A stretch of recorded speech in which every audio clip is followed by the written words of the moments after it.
Good evening. This is the Walpole Conservation Commission meeting of April 9th, 2025, in person.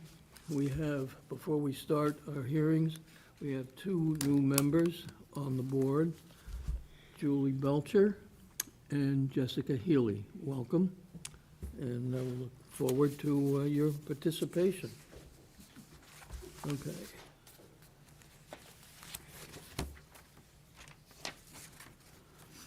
Public hearing, Town of Walpole, Commonwealth of Massachusetts, Conservation Commission, Wetlands Bylaw, Notice of Intent, Stormwater Bylaw, Land Disturbance Permit.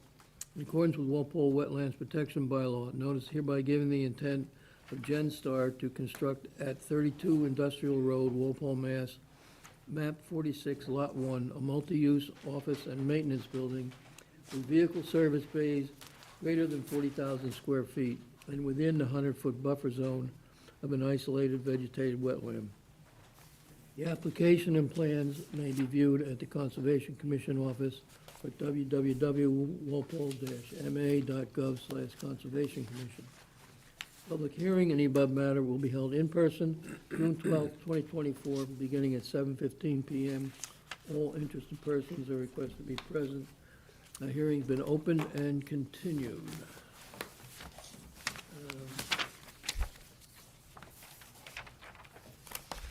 Read in. That's a letter This from is- Stantec. That's We a didn't- year ago. Yeah, we didn't really get any new letters. there's nothing new. We didn't get anything new from Carl. Okay, okay. Representing the applicant?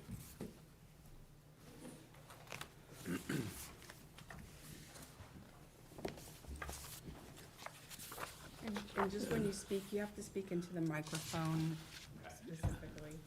Thank you. Just a reminder to everyone that you are on television, so that we need to use the microphones. And do you want everybody to sign in as they, yeah. So if you sign in as well, the sheet there. Okay, thank you. Go ahead. Good evening, Chairman and members of the Commission. We are here on behalf of Hale Trail, also known as GenStar, for 32 Industrial Road. My name is George Ryan, civil engineer with Stantec. I'm here this evening with Doug Fox, also a civil engineer with Stantec. And we are going to go through the proposed project at 32 Industrial Road. So 32 Industrial Road is an industrial area. This project site's located down near the end of a cul-de-sac turnaround. We put together our little site prep plan on an aerial background. Those of you familiar with the area, it's down at the end of the cul-de-sac. There's a little solar farm next to it, a lot of industrial areas around that site. The current site is used by Hale Trailer and will continue to be. They have a small field office that is kind of in the front left-hand side of that, along with storage areas for Connex storage boxes, trailers. Everyone has seen Hale Trailer around. That's their kind of one of their locations in Walpole, where they bring trucks in and out of. And what the applicant is proposing is to construct a building for maintenance, office, and to support of their services. So in the current condition, the site is primarily paved. As I said, you can kind of see in the aerial a little bit of their staging, equipment, materials areas. And why we are in front of you today is because there are some isolated areas of wetlands on the site. They have been formed, I think, over time through drainage conditions. A lot of the pavement area runs off into them. Some vegetation has developed that would constitute these as isolated vegetated areas. The storage volume in each of them was not enough to be considered jurisdictional under state Mass DEP regulations, only under the local wetland bylaw. So on this plan that I think everyone can see, but I can't, the flagged areas. If you want to stand up and hold the microphone and point to stuff, you can. Sure. And that's not a bad idea. And let us know what sheet you're on. Yeah, we think it's 619C101, but it doesn't look like yours. So this is the kind of a marked up version of the sheet, site preparation C101. So for this presentation, we just put it on an aerial background for a little bit of context, highlighted, add some annotations. But this is our kind of site prep plan, which shows limit of work, hay bales around the perimeter, the relationship between the proposed limit of work, the existing paved area, this kind of wetland drainage feature through here that has developed, as I mentioned, the wetland species through time. In yellow, the 25-foot no alteration area. And so these are flagged as the E, F, and G series. So there's a small pocket here that's receiving drainage as this runs down from the site towards the road through a culvert underneath. This is a little pocket, basically a low point between the two sites that has developed over time, and this main kind of drainage area through the middle. And so this yellow line is a 25-foot around, and the plans also show the 100-foot and the 150-foot for septic considerations. So this is the existing project site, limited work going around it, locations of test pits that have been performed both for Board of Health, septic, and for stormwater as well. Some additional ones that were done recently at the request of the engineer, which we can get into some of the results of those as well. Generally, there are some pockets of decent soils, which is where we located the septic system, which winds up being back here. Otherwise, pretty dense, kind of silty materials, which I think has, led to some of the vegetation growth as well. Not very permeable, so any water drainage comes through there. Kind of tends to get stuck, simmer a little bit. So even though the grading basically runs from this side of the site all the way down out through here, not receiving a lot of infiltration through in the existing conditions, which has, certainly generated and contributed to some of the vegetation growth that wound up flagging these as wetlands. And on the next sheet is the proposed site plan here. So in the middle of the property is the proposed building, lightly outlined in gray, set back a little bit from the road here. And what one of the the big components, especially for the commission, is this existing area in here, about 7,600 square feet of wetlands that we are proposing to fill in and replicate. Moving it away from the middle of the site and out towards the perimeter. So in kind of blue here, we are proposing to expand the existing wetland areas and add on to them. Our final kind of replication number wound up just above 1.1 to 1.16, so just a fraction over. Some of the considerations there for being short of 2 to 1 or 1.5 to 1 is some desire to step back from the cul-de-sac at the end of the road here, set back from the curb line, provide some space for grading and a little bit of a buffer zone from that wetland. So rather than kind of pushing all the way to the property line, the curb line, the road, a little bit of setback and protection, snow removal, salt, sands, berms, landscape islands, landscape barriers rather, to kind of protect those. In green are some at-grade surface drainage. So due to the soil conditions, this area in orange here was really one of the only places that we could get a decent infiltration rate. So a lot of this runoff is going to grade in through a series of sediment forebays, bioretention areas, detention basins to, slow down, mitigate, treat all the runoff from this site. The wetland areas is also kind of isolated by a curb. And so after that stormwater is treated, some of the overflow is going to run through the wetlands to help some of that vegetation growth in the replicated areas as well, which is mimicking the existing condition of how kind of the red area in here wound up getting drainage into it. Basically, if we do a wetland area without any water going into it, a lot of those plant species are going to get some water starvation. So after they've gone through some of the stormwater practices that we're implementing, that kind of treated water will overflow through that wetland area.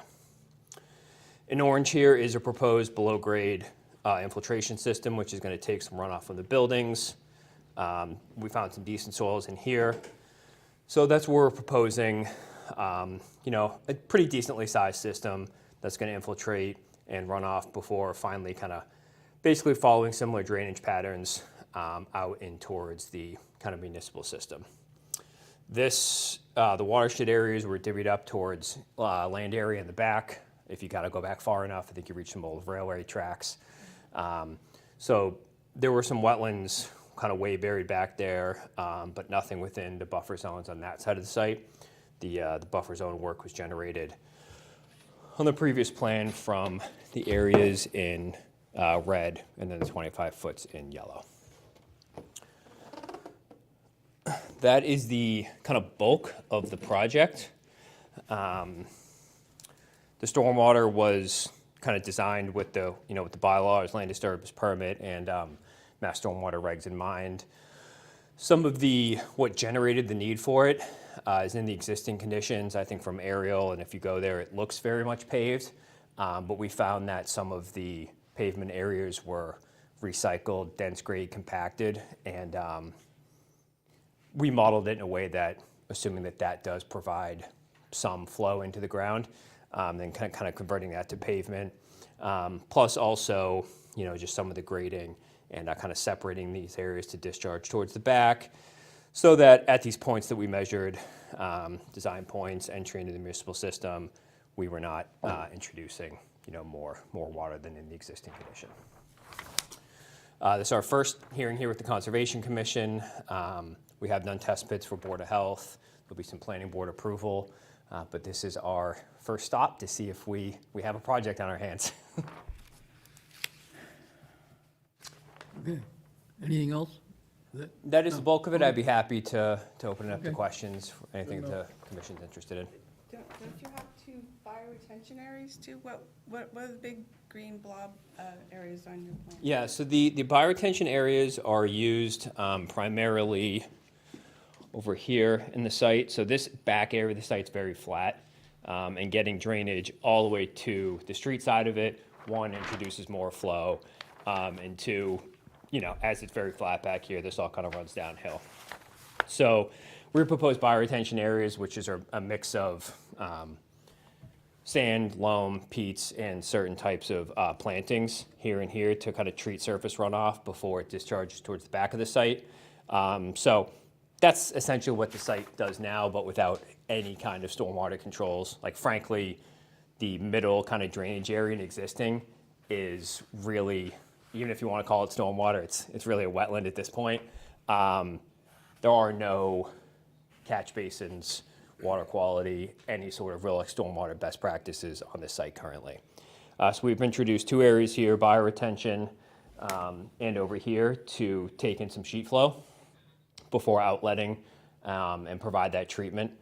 So that is here before outletting, here before outletting is here.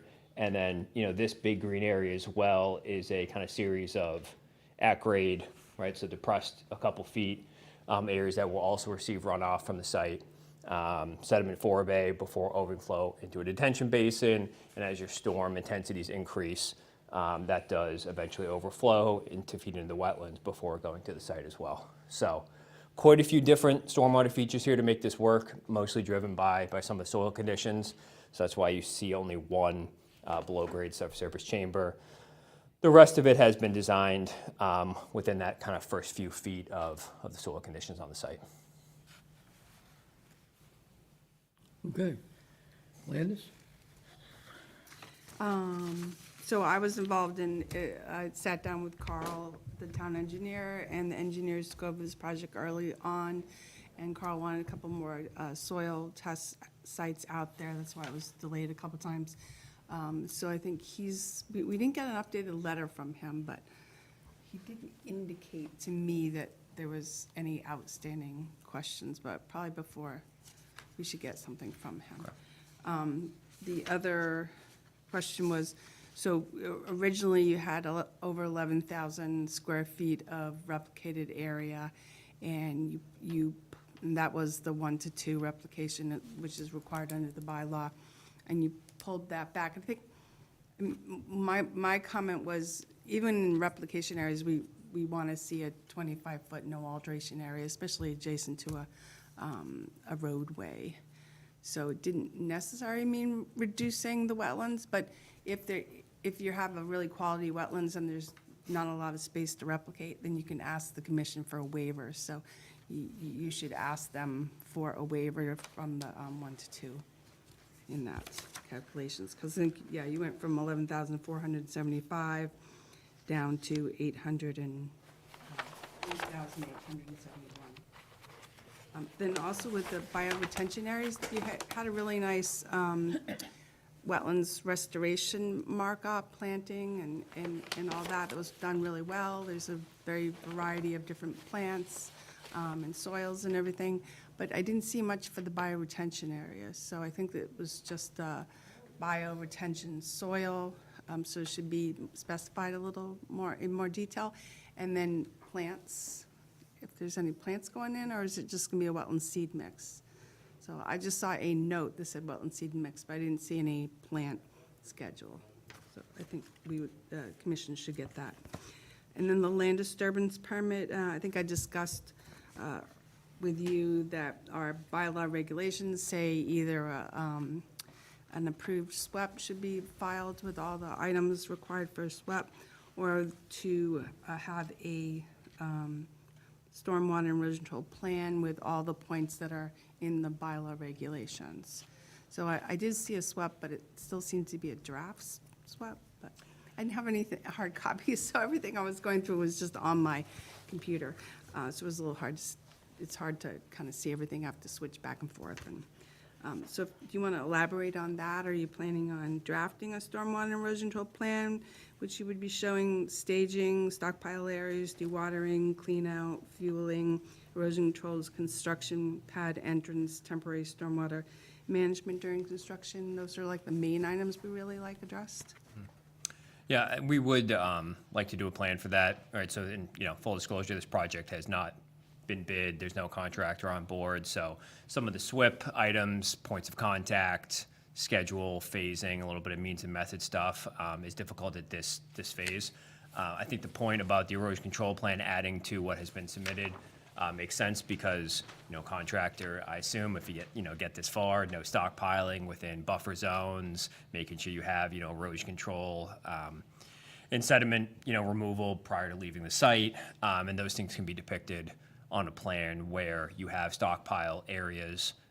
Certainly, mentioning that we have not bid this out or have a contractor selected, that I can expect that stockpiling of materials and staging close to the buffer zones would not be allowed, and that is certainly something, especially fuel as well, which you mentioned, should not be, near the replication areas, and that is something I think we can visually depict as a Yeah, reasonable I think that requirement. really works better in phasing, when you're going to put in the stormwater systems, when you're going to do the replication areas, when you're going to fill all that in notes on that same plan. It's just, a SWEP, it's just a big stack of paper, so the visual of a plan really is helpful, I have found over the years. Those are my comments. Did you cover this? What? No revision date on the plan? Oh, yeah, and so And they're not stamped? the digital plans that we received, right, they weren't stamped or signed, so obviously we should have stamped and signed plans and revision dates. I think it just said April's, your revision block wasn't filled in, so. Is the commission's preference to have every submission stamped and signed? The what? Any additions, revisions to the plan set stamped and signed as we Always the go along? revision date helps so we can see the sequencing. Yeah, Yeah. okay. The final plans definitely should be stamped. Yeah, of course, the final ones, but I just wasn't sure about some of the interims, having not received really any comments from the commission, but that's fine either way. Okay. Julie, any questions or comments? Not at this time. Okay. Jessica? No, not at this time. Okay. Bailey? Not at this time. Medio? Sounds like your plan is an improvement over the stormwater, which there is none right now, I guess, but I would like to see, I know you said 1-to-1, 1.1-to-1 replication right now, so I'd like to see if you're able to make that a little bit more, if you can. We'd like to get closer to the 2-to-1. I understand if you want to have an exception that you need to make a case to us regarding that and why you can't do that, so, but that's all I have right now. Okay. Al? Okay, I've got a couple of questions that you haven't touched on. The title says brake and wheel maintenance. Does that eliminate maintenance of engines from the tractors that pull these trailers? I believe that is a possibility. Well, I think, there's two different kind of sites. If you include maintenance of the truck engines as well as the brakes and wheels. Now, along with the brakes and wheels, you haven't mentioned anything about floor drains in the building and where that would go.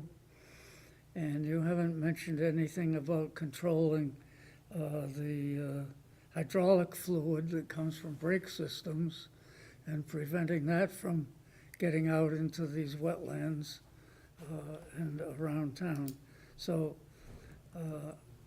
I also know that when you service brakes and resurface them, there's metal dust and shavings, and I don't see anything that addresses how you're going to deal with that. We want to make sure that that kind of material doesn't just get dumped outside like things used to be years ago. So I think this is a good use for the site. I think that it fits in there, but I think we need to have some safeguards to prevent future problems arising because nobody asked. So I'm asking for information on how you're going to handle the byproducts of this servicing. And if there's floor drains, where does it go and how is that treated, since there's possibility of hydraulic fluids in the floor? Okay, so those are things that I'm concerned about. I see you've addressed wetland issues and drainage issues of the site, knowing that it's a big sand pit at the present time and has been abused over the years in one way or another. So I think we need a little more information added to what you've got here.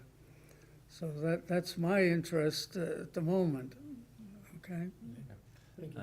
Betsy? Yep, I have, I guess, 5 comments if I tally them all up here.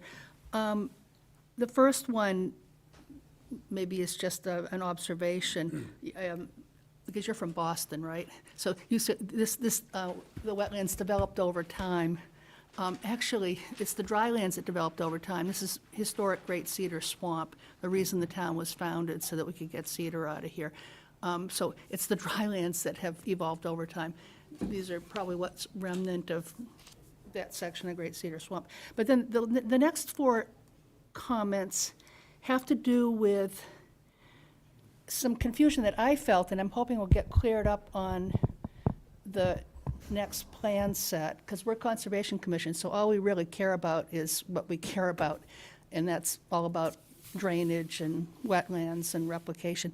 So we do need the revision dates. I'm trying to think of, when was the last time you guys came before us? This is our first time. Okay, wait a minute, but this is a revision from, okay, so we had previous engineers then. It was so long ago. Oh, I think dating back to, we were provided a plan set that, if I recall, was like 2008, Right. if that rings a bell. And that was not this company. This hearing was opened on June 12th, 2024, last June. Okay, okay, and then we just kept continuing. Yes. Oh, yeah, okay, Can continue all right, since. all right. Okay, But fine. you filed a different plan set than this plan set. We filed a plan set, submitted the notice of intent. The town engineer had not witnessed the test pits prior to submitting. That was a request of his. We lost a little bit of time working through there, through the winter season. So we had just done those a week ago, 2 weeks ago. And so I think some of the results of that resulted in a little bit of stormwater systems getting bigger, some recommendations, integration of some of the bioretention areas based on the observations of those test pits. So Okay, like layout, grading, building location, all of that is very consistent, but we did make some changes to the stormwater To the wetlands and the replication. and wetlands replication area, yeah. There was a revision. see, that's kind of what we're all about, is wetlands here. But, okay, in the next 3 comments really have to do with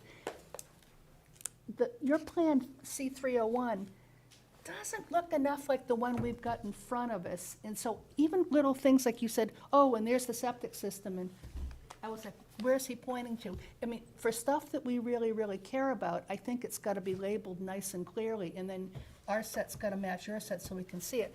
And then when we went to 401, did we actually talk about the soil absorption system? The septic? No. No, okay. So soil absorptive system is a septic system. That's Okay, the for leaching starters. field. See, this is just a citizen board. Usually we call it a septic system. Okay, we care about that stuff. And then, the bioretention areas, they're in green? Not the entirety of the green. The bioretention areas are at points where runoff from the site will enter. Okay, so I'm gonna suggest if you're gonna use color, and you wanna show us the bioretention areas, use a different color and say these are the, because in those, they're not green, and on ours, they're not really labeled. So I guess my wish list for next time is to focus on what we really care about and use consistent color on things that you're gonna point to and we're gonna see. There might be plenty of things in here that we don't need to see for a hearing like this, but the two sheets you showed us, we're not typical of what we usually see. Usually we see things matching a little bit better, because we're all kind of studying them here. Admittedly, I think the hard copies got to the commission a little late for this hearing, They did, they only got here as in this like afternoon. right before. All right, that's it for me for now. Okay. Are you washing trailers at all? Did you indicate yes or no, or I missed it if you were, or whatever? We didn't answer that question, but I'd be sure to elaborate. I think first and foremost, we do want to touch base with the applicant about the use, the expected engine conditions, all that kind of stuff. Currently, right now, it is used for some maintenance, washing of trailers, completely, exterior to the building. So in this proposed condition, the actual maintenance facilities inside. And it's a good opportunity to touch on the floor drains. We are not showing floor drains because this building does have a septic system. And so in a lot of ways, that is not really recommended and really, I would say not allowed, but holding tanks, engine fluids, like separating from floor drains. As one of the members, Mr. Gross pointed out, that is really not like a proper application in maintenance buildings that have septic on them. So will this be used for washing trailers as well? Yeah. It will. I would like to check in with the applicant, but that is, that's And a use guess that I then would the expect. Question then is, how are you collecting the water and treating it? For vehicle washing that happens outside the building.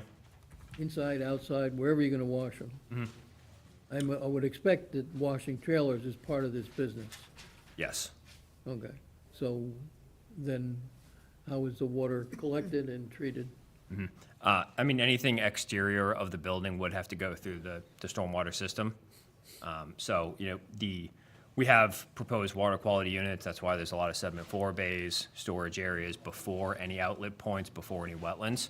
I will be sure to kind of confirm that with the applicant, but I believe you are correct. That's an expected use. Yeah, okay, we need that explanation of how that's being handled.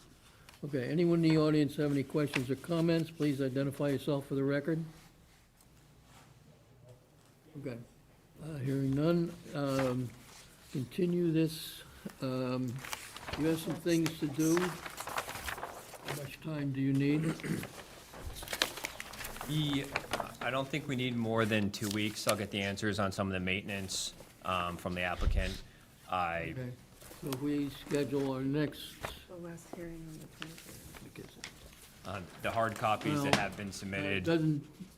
by the time we get information back, I would think that we need information before the hearings, a week before. Yep. So I would look at May 14th would be the next reasonable time if you can get that information put together and get it to us a week before that. Yep. Is that We will doable? answer some of those outstanding questions. We did bring hard copies this evening that match up. We're not expecting technical changes to those plan sets. So I think anything that we need to put together, clarifications, any additional labels at request, we can get done a The week before the hearing May 14th Use of before the color. meeting, and on the actual plans. Yeah, like not having giant green rectangles when actually you mean little tiny things. And for the next presentation, not necessarily on the technical plans. Okay.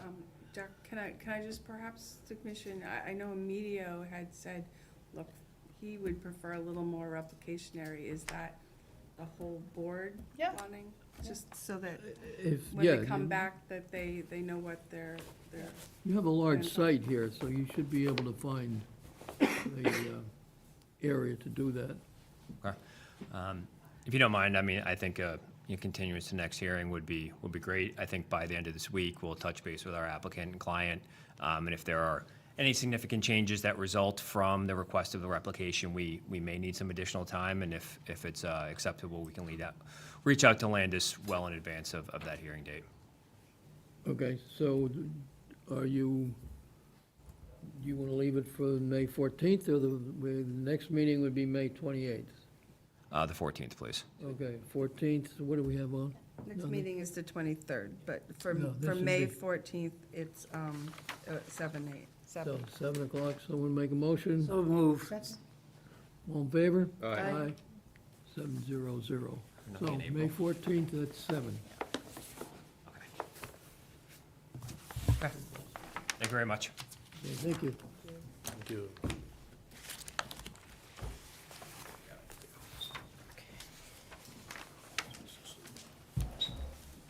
you want to take that out? This is the next state house, and they want to put this on? Yeah. Yes, okay, all right. Comstock Way. Right. That's walkways. This is the existing deck, stairs, walkway, like more stairs.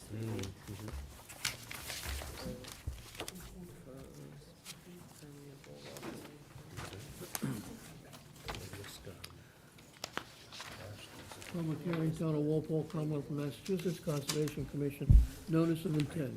In accordance with Massachusetts General Law, Chapter 131, Section 40, the Wetlands Protection Act, Walpole Wetlands Protection Bylaw.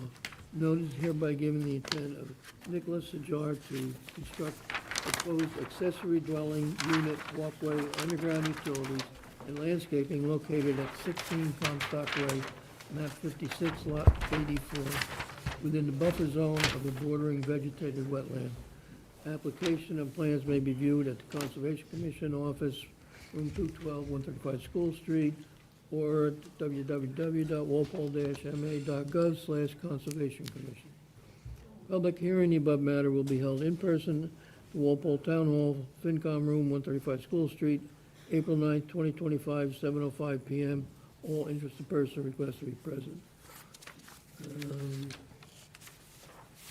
Have a letter from Board of Health.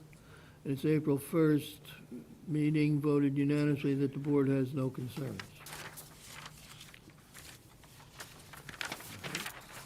Is that it? Representing the applicant? Mr. Chairman, for the record, my name's John Glossa, Glossa Engineering, 46 East Street in East Walpole. And the applicant, Nick Hajar, is here, and is this your father? No. Oh, okay. And Bob Berwick, the builder, is here with me also.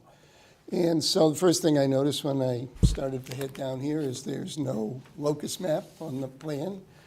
But Comstock Way, if you went all the way out Summer Street, almost to Norfolk, it's kind of that last left. And it's just a dead-end street, runs up 750 or 800 feet. And this is, as you can see, it's not necessarily the last house on the street, but it's the last house sort of on the left side at the very top of the street and facing the cul-de-sac. And at the rear of this property, there's an intermittent stream. And so these wetlands were flagged originally when they did the subdivision. I hired Karen Skinner-Catroni, who does the wetland flagging for me. I think she found the wetlands were actually a little bit closer now. to the lot than they were before. I think some of that might have to do with some drainage that comes off of the parking lots for Gillette Stadium, which are actually right up behind this lot here. So I think that there is more runoff now. But there's definitely an intermittent stream. There's definitely this sort of rocky wetland that abuts that stream. And so there's an existing house in this location here. There's a pool behind it. There's a deck, driveway to the side of the house here, and a walkway in the front. And the reason I'm pointing those out is that we are in Area 3 of the Water Resource Overlay Protection District. But we went through the calculation here, and even with the ADU, which is essentially about 900 square feet, right? We're still below 15% for the amount of impervious cover, which means that we do not have to get a special permit from the Zoning Board of Appeals as long as we construct the house and a little bit of proposed pavement in accordance with this plan. So as you can see, this is, maybe you can't really see it the best, but this is the ADU here. So the front of the ADU essentially is parallel or at the same distance back from the street as the rear of the building. The top of foundation will be about the same elevation as the top of foundation of the building here. So we just have a walkway and a set of steps going into the front of it, and then a set of steps and a walkway which go to the deck and which lead to the front from the side of the building. This, as I said, is the wetland line here. So here's your 25-foot no disturb. So we're sort of ringing the proposed construction with compost sock with a silt fence. We have a construction entrance area here. Now, this plan shows two utilities. It shows the water line connecting back into the house, and then it shows the sewer line connecting and tying into the existing service to the house. But now the building inspector, Mr. Crowley, tells me that for a freestanding ADU, his interpretation of the law is that they have to have separate services, completely separate. So I did just quickly, I'll show you what this looks like. Not really sure it's 100% in your jurisdiction, but so now we would come out of the house and connect the water here, and we would connect the sewer here. I did tell the builder and the owner that I'm going to go back and talk to Jim Crowley about that, just to make sure, because, you know, it's a lot more work. It's digging in the street, kind of expensive, but I think for your purposes, it doesn't really change the plan so much. So that's where we're at, I guess. So the one thing I didn't show, we can talk about it, are new no disturb plaques. There are no disturb plaques out there now, but because of this kind of change in the wetland location, you might want us to sort of refresh those, bring them closer to where they're actually 25 feet from the wetlands. And I think that's about it, unless you think I missed anything. So I think that's about it for my presentation. Thank you. Landis? Yeah, I did go out to the site and review the wetlands area and the backyard where the ADU is proposed. I agree that no alteration bounds should be moved up. I think you have space to do that, so I would recommend that. I asked the owner when I was there what was gonna happen with the play set, and he seemed to indicate it was gonna be just taken away. Yeah, it's good. My daughter's outgrown it, so here's someone taking it. As far as stockpiling, it's just gonna be a slab, John, so you just have to ask No, it. it has a full foundation, but I'll say this, Landis and members of the board, It's not very deep in the ground. So the top of foundation is 287. We're on like a 284 contour, so it's about 4 feet in the ground or so. So I hear what you're saying, but. You can excavate and truck out. Yeah, you would remove anything that's not gonna go back into it, right? So they would remove, that can be a condition, so they're just gonna keep on the site, it's kinda like a septic system, they'll just keep on the site what they need to backfill, the rest of it will And be, just pull it forward rather, obviously, away from the wetlands. yeah. And then, so you'd mentioned before, you're under the percentage of impervious surface for that requirement. You know what the square footage is? It's all on the plan, so the Total square footage? total square footage of everything is 5,649 square feet. So that includes the existing rooftop, the existing driveway, the existing walkway, existing AC units, existing patio, which is gonna be removed, and the existing pool. So can you infiltrate for the new structure? We can infiltrate it if that's what the commission would ask us to do, Well, sure. under the fast track permit, it's if it's total, it's 5,000 square feet or more. Okay. So do we infiltrate 1 inch of water from the rooftop of the, I think that would be preferred. okay.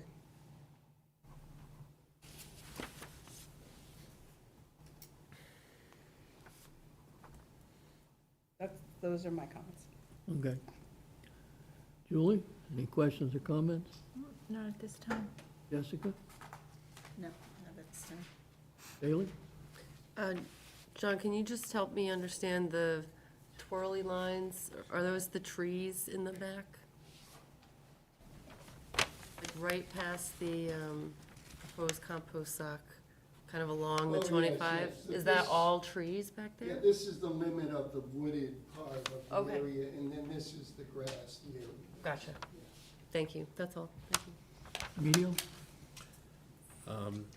Looks like you, maybe what, 5 feet off of the 25 there in the back, or how far, pretty tight there?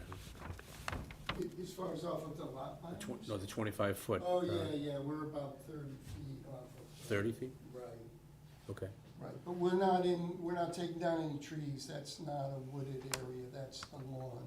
But the scale is 1 inch to 20 feet, so you're only about a quarter inch, it looks like, from the, am I Right. wrong? Right, so you can see the 25-foot no disturb. Are you talking about the building or the? Yeah, the building is, it looks like it comes right where it says 283.3, it looks like it's pretty, Right, 5 feet, 4 feet. right, okay. You're gonna be able to stay out of that? Yeah, we're gonna put the compost stock, and then they're gonna work their way the other, as Landis would say, we're gonna pile the soil on the other side. What is it, what is that area now? Is it lawn, or what is it? It's lawn. It's lawn now, Right. okay, all right. So you're just gonna let it go? They're gonna let it, what are they gonna, leave it like after now, after, you know what I mean? It's gonna be, it's not gonna be manicured anymore, is it? That's up to the commission. Right now, the 25-foot no disturb is lawn, because it was not 25 no disturb when this building was built, because But it is if you not. look closely, you can see the no Yeah. disturb plaques are actually, Yeah, I see two of the, them are in the wetlands, right, and one of them's just right outside of the wetlands. Right. So I would assume that they would prefer just to leave it the way it is. okay. But it's now in the 25-foot, the lawn is, that portion is in the 25-foot no disturb. Right. Okay, Right, I mean, we could talk about it, I would recommend put the 25-foot no disturb plaques, or put the no disturb plaques at the existing edge of lawn, which in most places, you're gonna still have your 25 feet okay.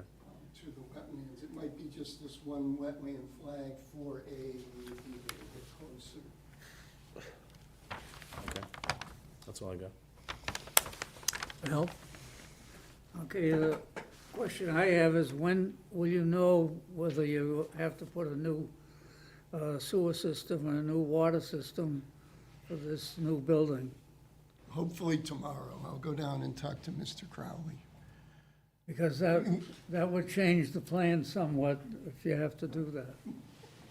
Well, what it changes is, right now, we're showing a water service going from the ADU right back into the building. Yeah, right. Thinking that, to me, the way I read it, and I'm not the expert on this, but they want the units, they want the two units to be the same, like in ownership and all. So, you think about how your water system works. If you do it separate, now you get two separate meters. I don't know how you can meter it separately as one sort of thing, one sort of unit, if you have two water services and two meters. To me, that makes no sense, but I'm not here to argue with the building inspector or with you guys. And it's sort of the same with the sewer. So in Massachusetts, there's, a common sewer. There's what they call particular sewer, which would be the way you would want the sewer just to be one, like, I know it has two pipes exterior, but when it gets to the common sewer, right, when it gets to the sewer that the town owns, it's just one particular sewer, there's not two sewers. But, I didn't write the regulations, everyone's kind of struggling with the regulations, because I'm gonna tell you something. We're doing one in another town, and I was told the complete opposite. So the building inspectors, I think, are still, and there's something just came down from the DEP about how to do the septic systems with this stuff. So anyways, I don't know if it's all been worked out, but what we would do is, if Mr. Crowley says, yes, that's what you have to do, we're gonna run the water line right here, so we're still within an area of the lot that's already been altered, right? We're still within the grassed area. And then we're just gonna run the sewer out in the same way, right?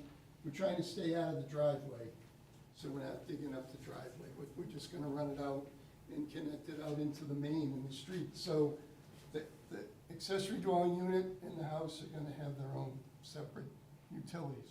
But, where's your, so,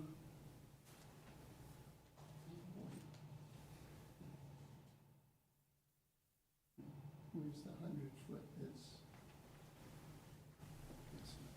You're looking for the I mean, 100-foot most of buffer? it is outside the 100-foot, most of the work for this utility stuff, right? Yeah, it doesn't go up to the cul-de-sac.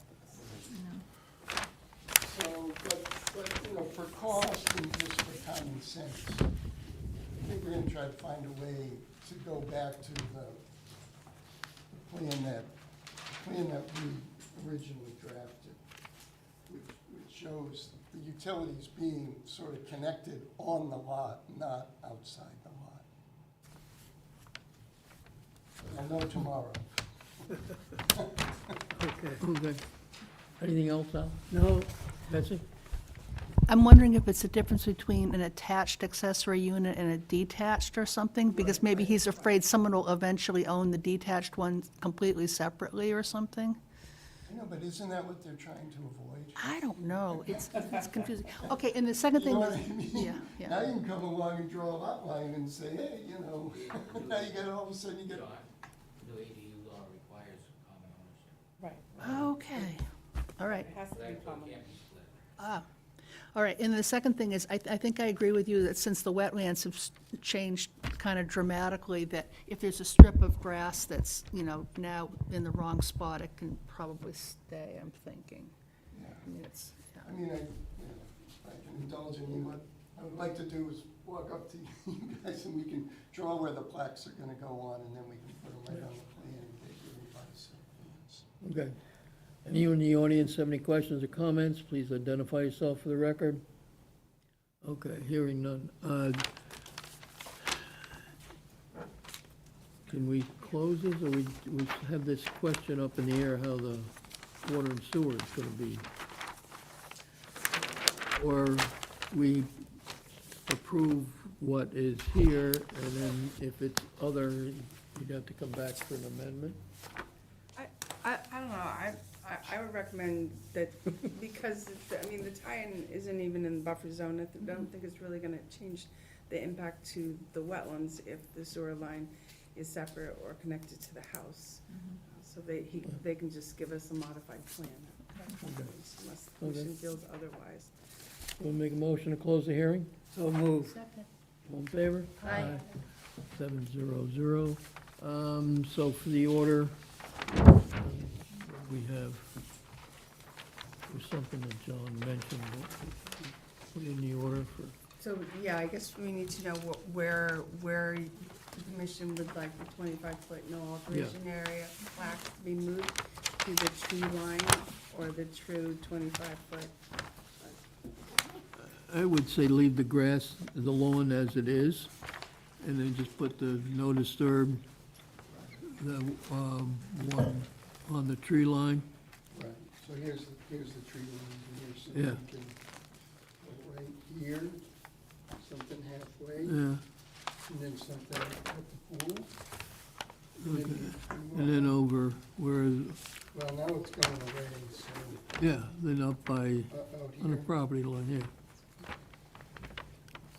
So I don't know, what do we got, what do we have on the other side? Is there anything going out this way?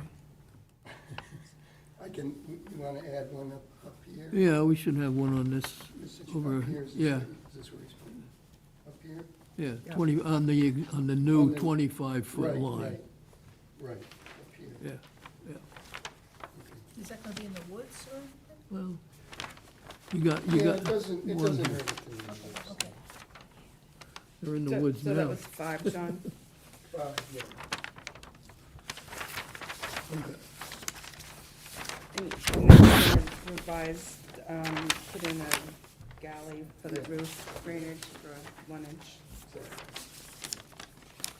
You'll get us the revised drawings with that. Okay. And then it can, just, since you have to do these revisions anyways, you need the locus, John? Yeah. And And you I'll- need, just a note about, the stockpiling Right. to the front of the lot.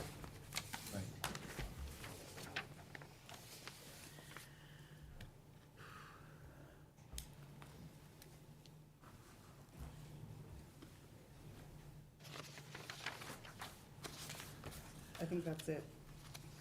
Okay, so we make that a motion for the here, order. So move. All in favor? Aye. 700. Thank you, everyone. Thanks. I should be able to get your plans tomorrow. Well, Mr. Crowley's, Well, that's what that was the message Yeah, I okay. heard from him, that he wanted separate connections. And he has okay. said that in meetings that we've had on the ADUs, and then when your particular plan came up, but, Yeah, okay, talk to him, 'cause okay, we'll get you something tonight. Those are that.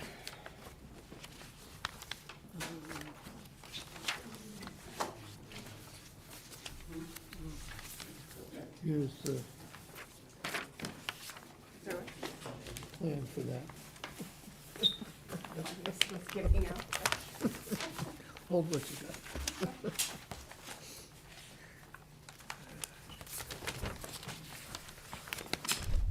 Public hearing, Town of Walpole, Commonwealth of Massachusetts, Conservation Commission Notice of Intent. In accordance with Massachusetts General Laws, Chapter 131, Section 40, the Wetlands Protection Act, and Walpole Wetlands Protection Bylaw, notice hereby given the intent of Louis Petrozzi, Wall Street Development Corp., to construct 15 proposed single-family homes with driveway, stormwater management, utilities, and site grading located at 9 Pinnacle Drive, map 19, lot 183, 184, 183-2, and 183-3. Within wetland resource areas, including 200 feet of the Neponset River. The application and plans may be viewed at the Conservation Commission office, room 212, 135 School Street, or at www.walpole-ma.gov/Conservation Commission. Public hearing, the above matter will be held in person at Walpole Town Hall, FinCom Room, 135 School Street, April 9th, 2025, 7:30 PM. All interested person requested to be present. Okay, and what do we have here? There's a letter from the town engineer, and then there's a couple of emails that came in from the butters. This is from town engineer. And he indicates what, he's reviewed the plans. in the report for stormwater report for Pinnacle Point.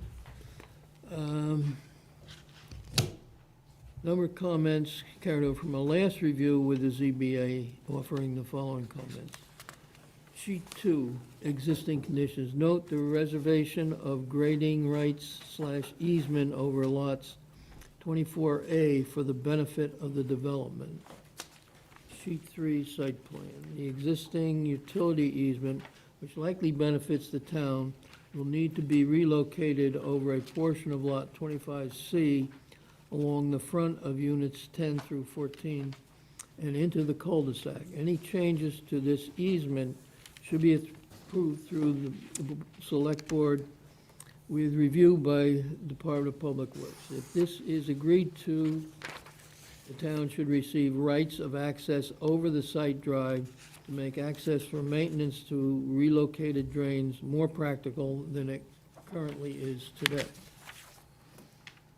Labeling on lot 11 indicates multiple easements, which are confusing. Review with town engineer or revised if there is a labeling issue. On sheet 4, grading and drainage, show the location of infiltration basin inspection ports. Could also be shown on sheet 5. Sheet 7, provide head wall detail. Label the underground infiltration basin 3. Currently, basin 2 is labeled twice. For each infiltration system, label / list the 100-year storm elevation. Sheet 9, construction period plan. Provides sizing calculations showing sediment basins are sized for 1 inch of runoff over disturbed area, DEP requirement. Provide detailed narrative on plan for construction sequencing. May require further input from the Concom and the agent. The drainage report. Revised drainage report now utilizes a slower infiltration rate, and design reflects this change with an increase in number of underground infiltration chambers from 165 to 270. Change is acceptable except for system number 3, which should be modeled with an infiltration rate of K equals 0.52. This will likely increase the number of chambers required for that system. On offsite, in 2007, the town accepted an easement for drainage from Pinnacle Drive over what was then Lot 24 and Lot 25. In 2004, the lots were modified to Lot 24A and 26.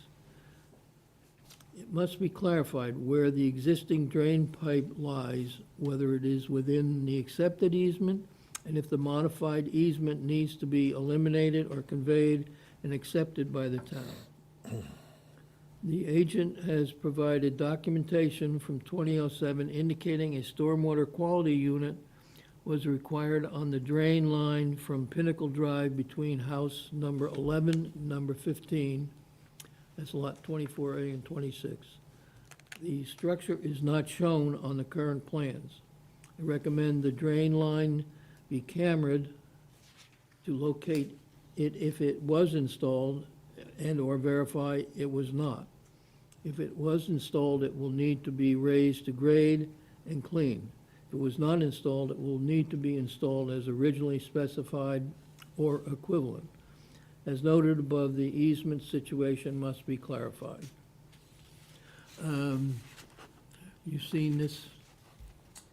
We got it, at 5 o'clock? Well, all right, so you have That's it. when I got it too.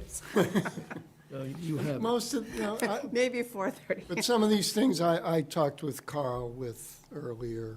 We're okay with his So comments for We're now. okay with this. This is a duplicate. Okay, what else we have here? This is a letter from an abutter, I assume. George Sugai. Who? Sugai. Purpose of notice is to make comments on the upcoming review of Wall Street development, proposal for construction of new residence near Pinnacle Drive, Riverwalk Commons.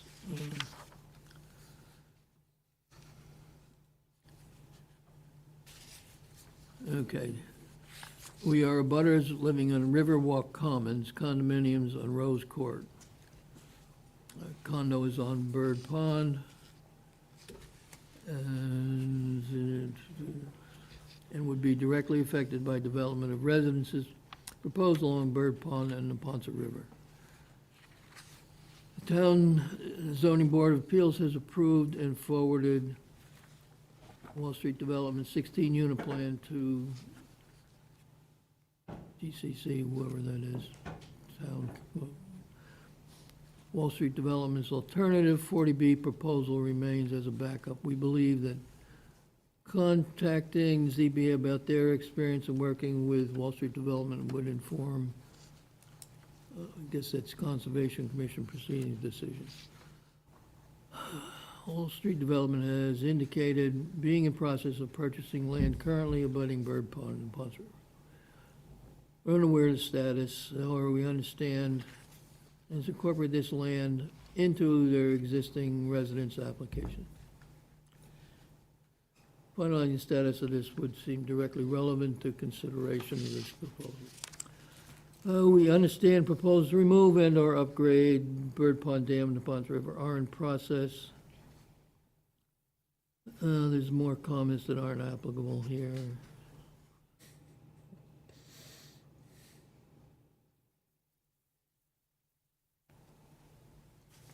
This is talking about the dam, which is not involved with this project, so I'm not reading that. Okay, related to previous, we believe that the Rivers Protection Act, 1996, continues to be relevant as a proposed development abuts and impacts on Ponce River, Bird Pond, and associated watershed. We understand Wall Street Development appeal of the Commonwealth Historic Mill process still outstanding.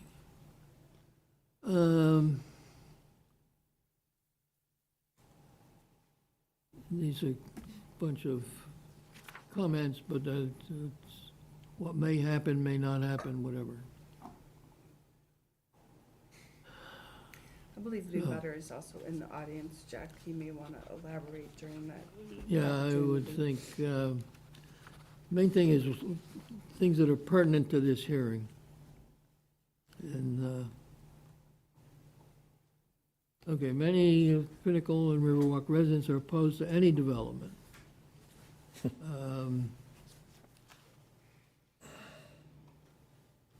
So, I believe it odds are extremely low. These are all what-ifs and whatever. I think if the author decides to speak, there's no point in repeating these issues because they are not pertinent to the specific hearing that we have before us. So just if you do decide to speak, keep your comments specific to the issue at hand and conservation issues. What else we got here? Is this another abutter? Yes. Okay, this is from David Corbett.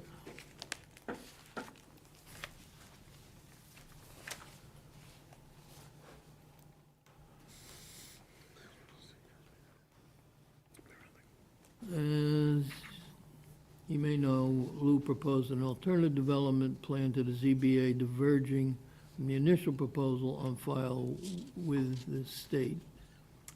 This revised 48 plan involves exchanging a strip of my land along the river to enable the construction of no more than 16 single-family detached homes, contingent upon the town granting a special permit. I believe this development is in keeping with the character of our neighborhood and town and is a preferred plan to the alternatives. that a ZBA thing?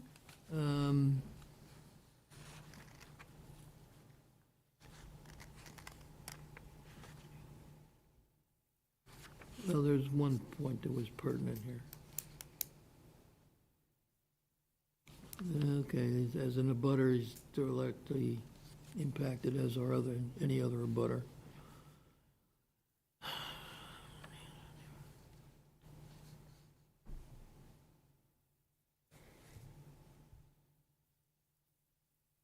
This project preferred compared to another one, we don't know what it is because it's not before us. Who's this? There were some comments with the DEP number, that's the DEP number. So just the main comment is that a water quality cert needs to be filed if you're filling in any wetlands. Okay, that takes care of that. What's this? Hey, Bailey, any more snacks? What's going on? A copy of, oh, that's another copy of the same one that you already looked at. Oh, yeah, Okay, okay. sorry. I get hungry. Looks like you got a promotion. This is, asking any comments? Okay, Yeah. so that's I it? think you're all set. Yep. Okay, representing the applicant, My turn? are you done? We're gonna be here for a You're long on. time. You're Good on. evening, my name is Lou Petrosi, I'm with Wall Street Development Corp. We are the applicant and owner of the property that's considered to be 9 Pinnacle Drive. We also, as you read, we have added to our application the property that's underlying Bird Pond, which we have an agreement to purchase. What you see here, I'll stand on this side. Could you stand on this side? Thank you. This is a aerial of 9 Pinnacle Drive, this property here. It's approximately 3.6 something acres. And then Bird Pond is adjacent. That's where the property is, that's where the proposed development is considered. Going to happen, this is just another view. This one here shows the pond totally, and then the development site is primarily in this area right here behind the homes on Pinnacle Drive. So as you read, or may have read, we made an application to the Zoning Board of Appeals, and we were granted a special permit to construct 16 detached single-family homes on the site. We've been working with several of the neighbors to make that happen with some land swaps and other measures to allow for us to meet zoning setbacks and regulations. The development essentially has access that will be primarily off of Pinnacle Drive. This is the site plan that was, I think, the final site plan that was approved by the zoning board. 16 homes along the border of, well, 15 actually along the border of the pond, and 1 that would front with access off of Pinnacle Drive. What you see highlighted here in purple are the proposed home locations. In blue is the road network. We have several parking spaces that are provided for visitor parking, and in orange, we have the areas that are being proposed for snow storage in the event that we come across a winter that we get snow in the future. We are swapping off portions of the land that are, I want to try and show this properly. Essentially, there are the 2 homeowners that live on Pinnacle Drive at 3 and 7, I believe. Pinnacle Drive, they have strips of, finger-like strips that run down their property lines and across, along the pond. They're basically unusable. Those of you who may have been there, there's foundations there, there's other debris in those strips. But for our purposes, this was considered the rear yard of the property. And so we are required to maintain a 30-foot rear yard setback. And this plan was proposed so that we would comply with that regulation, because we couldn't go through their property into the pond and comply with the 30-foot setback. So what we are doing is we're exchanging the strips of land that are shown here in red and blue for the area that's in yellow and pink, so that those homes will maintain their zoning compliance for square footage that's required under the zoning bylaws. I have John Glosser with me tonight, who has designed the project and the stormwater that town engineer has reviewed during the zoning board process, and he's made comments tonight. But essentially, we're here to start a dialogue regarding this type of development along the pond that's considered a pond right now. I know you folks have a different opinion, but there are several issues that are outstanding that have not been adjudicated finally. So I think at some point it may be necessary for us to sit down and talk about how to best resolve those outstanding issues. But if you'd like to, John can go over the drainage and the stormwater and the utilities. Sure. And the wetland resource areas?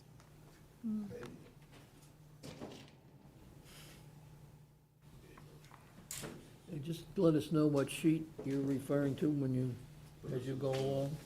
The first sheet is going to be sheet 5.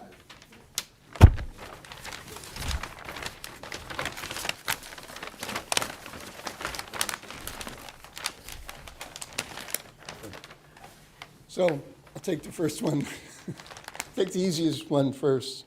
So there's an 8-inch water main in Pinnacle Drive. So that water main will be extended down the main driveway into the property, and then it'll tee off and to the right and the left, follow the proposed street all the way down to the end, and then there's hydrants at the ends, and then there's some intermediate hydrants so that there's proper fire suppression services or service. And then as far as the sewer, so there is a sewer pipe, and it shows on plans in the town engineer's office, and it also shows on plans at the Registry of Deeds, and that pipe extends into the property here. So that sewer is going to be extended, again, along the proposed driveway here, and then each one of these houses will connect by gravity. So this would be a complete gravity system. There has been, to be honest, some talk about whether that pipe is actually there. We've never actually seen it, but we never actually looked for it. But because it shows on a couple of plans at the Registry of Deeds, I mean, that's supposed to file things, and this was John Anderson, so you're not supposed to file things at the Registry of Deeds that, show things that aren't there, but that's where we're showing it. So that's where we're making our connection. I mean, worst case, we do all of this and put in a pump and pump it up to the Pinnacle, and it ends up back in the same place, because this is the sewer line from Pinnacle, right here. So when they built this, they brought a stub, an 8-inch pipe into this property. So somebody had an idea that this was going to get developed at some time. And then for the drainage system, as you can see, we have a number of, and these are all underground, these are 4x4x4 concrete leaching galleys. We've done a number of test pits out here, I think at least 8, maybe more, with the town engineer. The farther you go, sort of to the west, right, this is north this way, the better the soils. Up here, the soils are, it appears what's happened on this side of the lot is the soils were removed, because when you look at the the Mass GIS, these soils are shown as hydrologic Group A soils. And when you get down here, they look like hydrologic Group A soils, which are sand and gravel. But over here, they do not. They're kind of silty and clayey, and they have a high water table. And thus, the comment from the town engineer about change the infiltration rate from, I think we used 1.02 to 0.52. And what he's saying is that's going to require some more galleys in that location.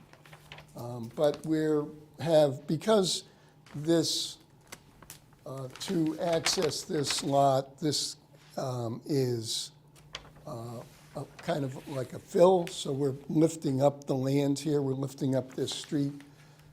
So we have good separation to the water table. Even though we see the water table on this end of the lot kind of shallow, we're well above the water table with these galleys when we're done. So I think, so the other sort of part of this, and I didn't even know this, is, I mean, we did locate the manholes along this easement, but there's talk or there's evidence that there's some sort of a storm scepter or some sort of a treatment along that easement somewhere? Okay. Okay, no, I would just, I mean, it makes all the sense in the world that there should be, right, on the Pinnacle Drive drainage system, there should be something before it's discharged. So, you know, I would just say, right, I mean, we want to work with the commission, we want to work with the town to kind of remedy that. I mean, clearly, if they're down here, they've never been cleaned, because you can't get there. You really can't. It's hard to walk down there, never mind get a machine down there. But we would definitely like to find it, see if it does exist, and then properly size you know, one that should be there, right? And actually should be offline. It shouldn't just, I would think. But we can look into that. But in those other comments, you didn't read them, but did you, from the town engineer about the easement? So we've been working with him to straighten all of those things out. Oh, okay. Kind of get it up. Okay. It's a little upside down from there. It's a little upside down. But so there you can see our galleys. These are the galleys that are over the soil that was not really all that good, where now Carl's recommending. You know, we use this thing called the Rawls rate, and he's saying 1.02 over here, 0.52 over here, which is, based on what we saw in our test pits, is certainly reasonable. And then, like I said, this is the easement that comes down, so theoretically, I guess somewhere in here, there's some sort of treatment device for the water coming off of Pinnacle. So it just makes sense to relocate it or whatever, make sure that it's available so it can be cleaned, and we'll work with the town engineer to do, you know, whatever is recommended and reasonable to kind of make that situation so that the treatment device is actually working and it can be maintained. But, I would think that would sort of be the end of my little presentation on the utilities. I could answer any questions you might have on the utilities. But. Okay. Landis. So are you done with the whole presentation? Yeah, unless you, yeah, I mean, you know. So in my report, which I sent Mr. Petruzzi my comments. First of all, I would have started off with the wetlands resource areas that are on the plan. And that's one of my concerns, is that the wetlands resource lines are very vague. They're all kind of solid lines. It's very hard to read. So there's actually bordering vegetative wetlands on the plan. There's bank, there's floodplain all of which are kind of similar lines, so it is very hard to distinguish.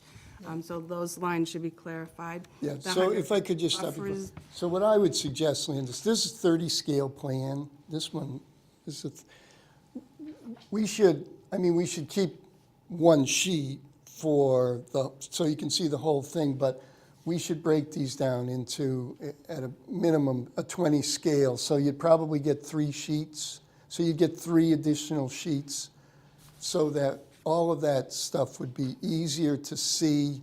You know, the lines are gonna have more separation between them. It's easier to label them, right? That's what I would suggest. I agree 100%. Can I finish now? Yeah. So I would start with the existing conditions plan, and you should have a legend, and on that legend, you should have different line designs for the different resource areas.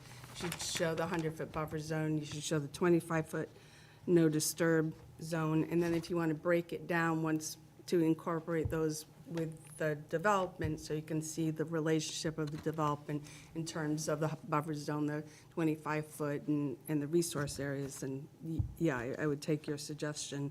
The existing conditions plan should also have the concrete pads and the wall structures that are all out there now, existing conditions. Again, the water quality units, which are written into the order of conditions in the plan that was approved by the Conservation Commission. I have documentation from Tom Brady that they were required to put in. I have documentation from Jones that he was gonna put them in. They were supposed to be put in prior to the acceptance of the street. I have a whole bunch of paperwork.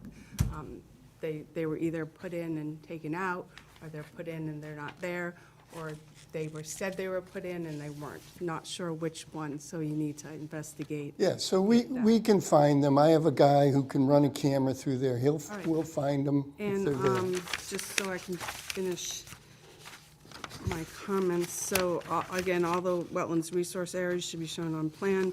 The boundary of the river, so it is Bird Pond, it's also Neponset River. That's well established that it's Neponset River. So the riverfront area should also be put on the plan. And the area determined to be historic mill complex by the recommended final decision from presiding officer should be shown on the plan. And then there were, at the very edge, the kind of thick line at the edge of the pond river, there's 3 lines there, which I have absolutely no idea what those are.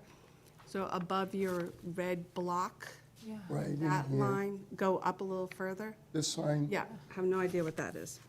So one line is the edge of the water today, and then the darker line was the edge of the water at So some it- point where it, right.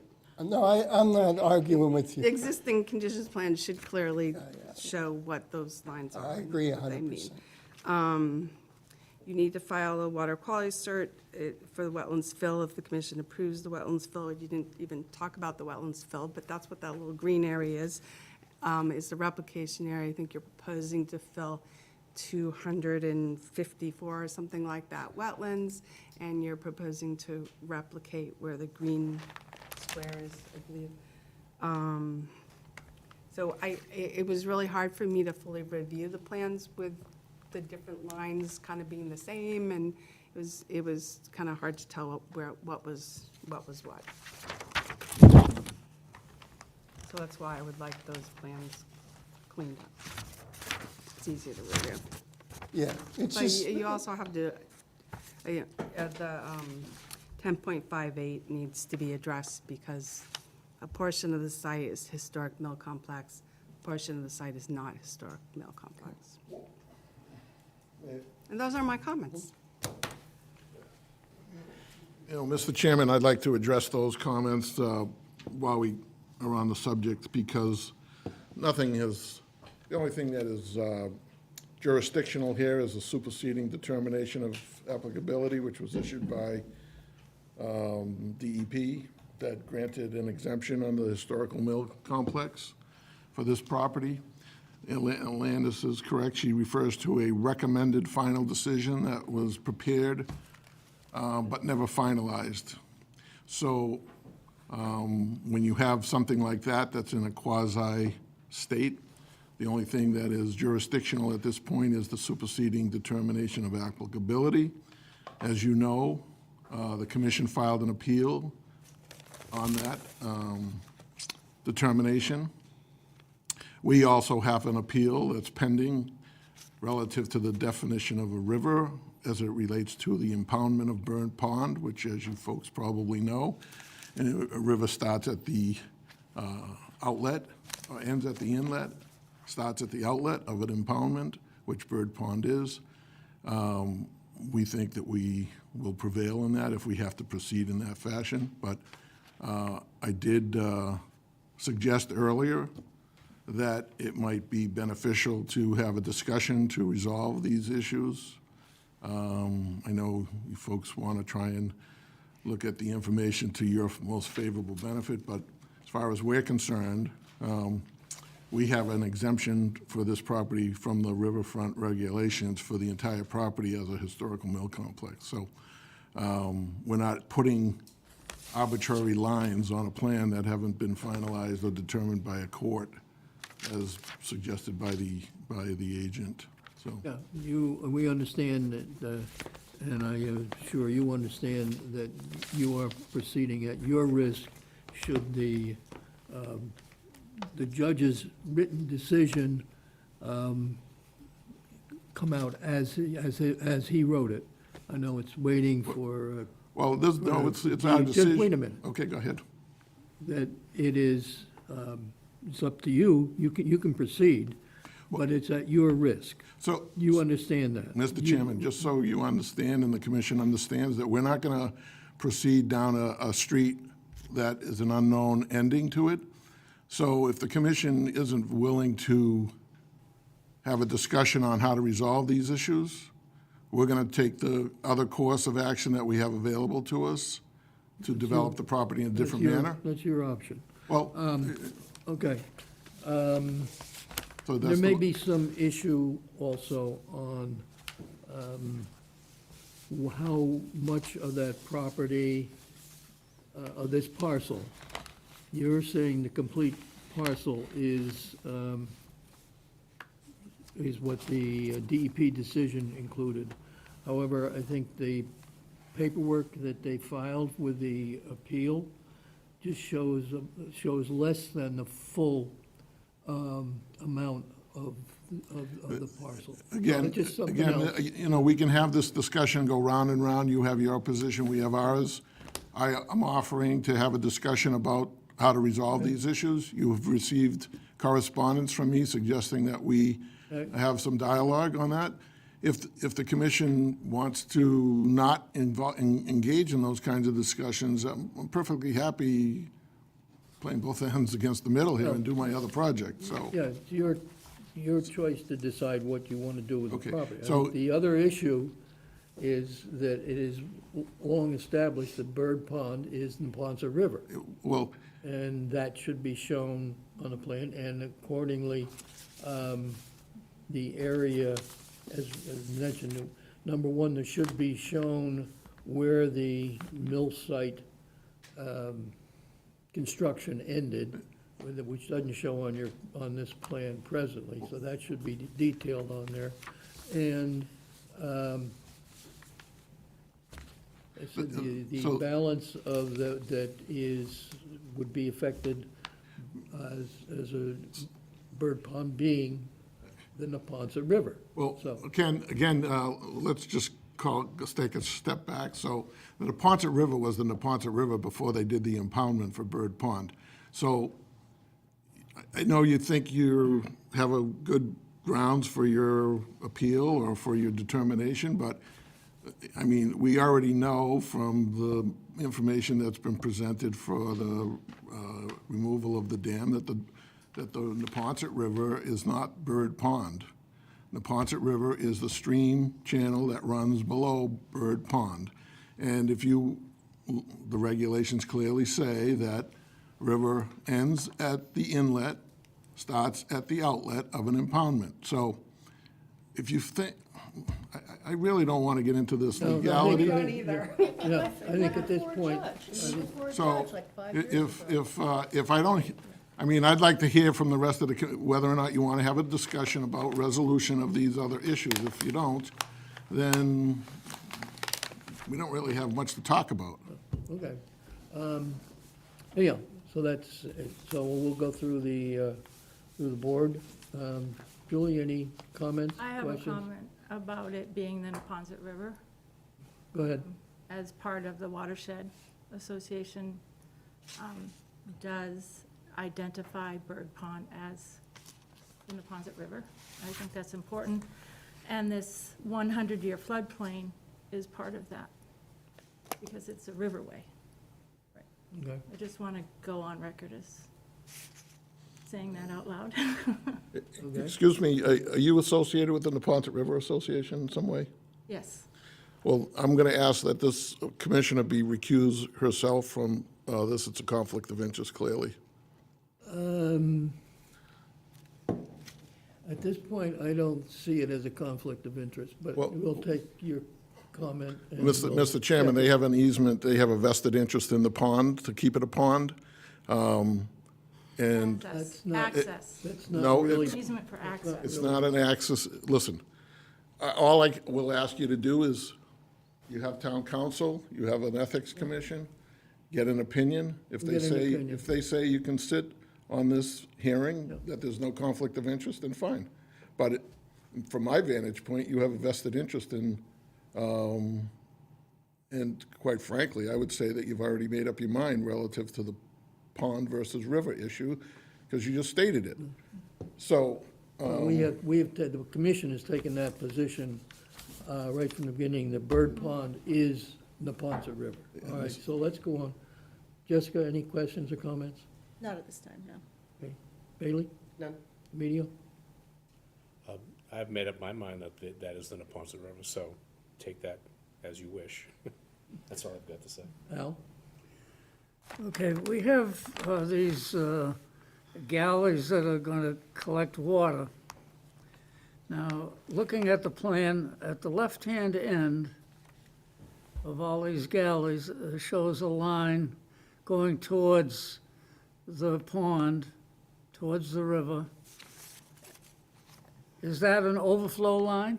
Yes, yes. If that's an overflow line, it doesn't show any protection at the end of that pipe to deal with erosion or whatever would happen at the end of the pipe. So I think if we're going to have that kind of situation, there must be more than one along this whole stretch. If there's more than one, we need to have proper treatment at the end of the pipe.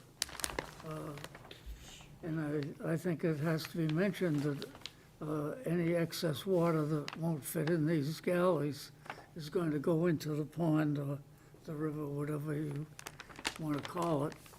But it doesn't show on the plans I've been looking at. So that's the first thing that has struck me.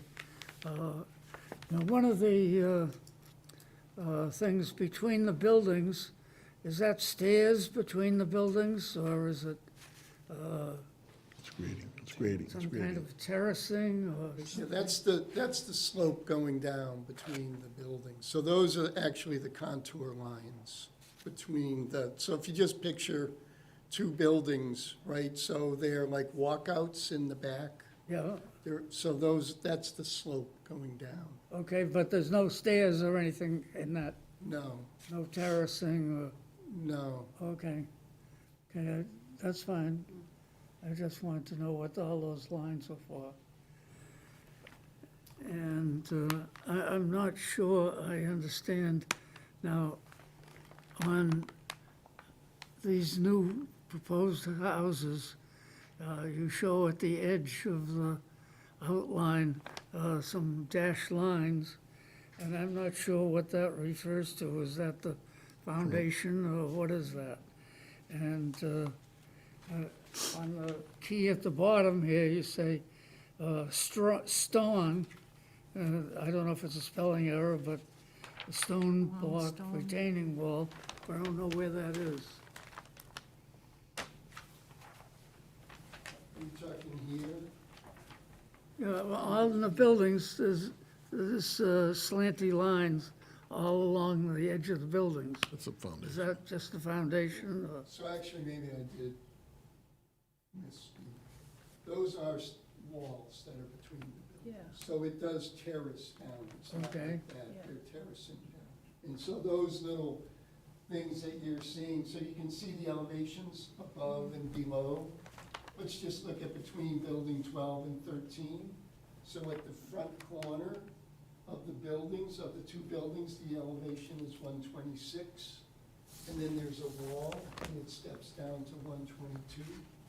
And then it looks like there's about 6 feet or so, and that's sloping down to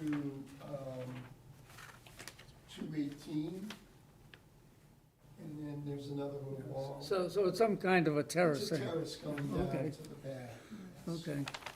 Sorry about that. So now the strong stone block retaining wall, where is that?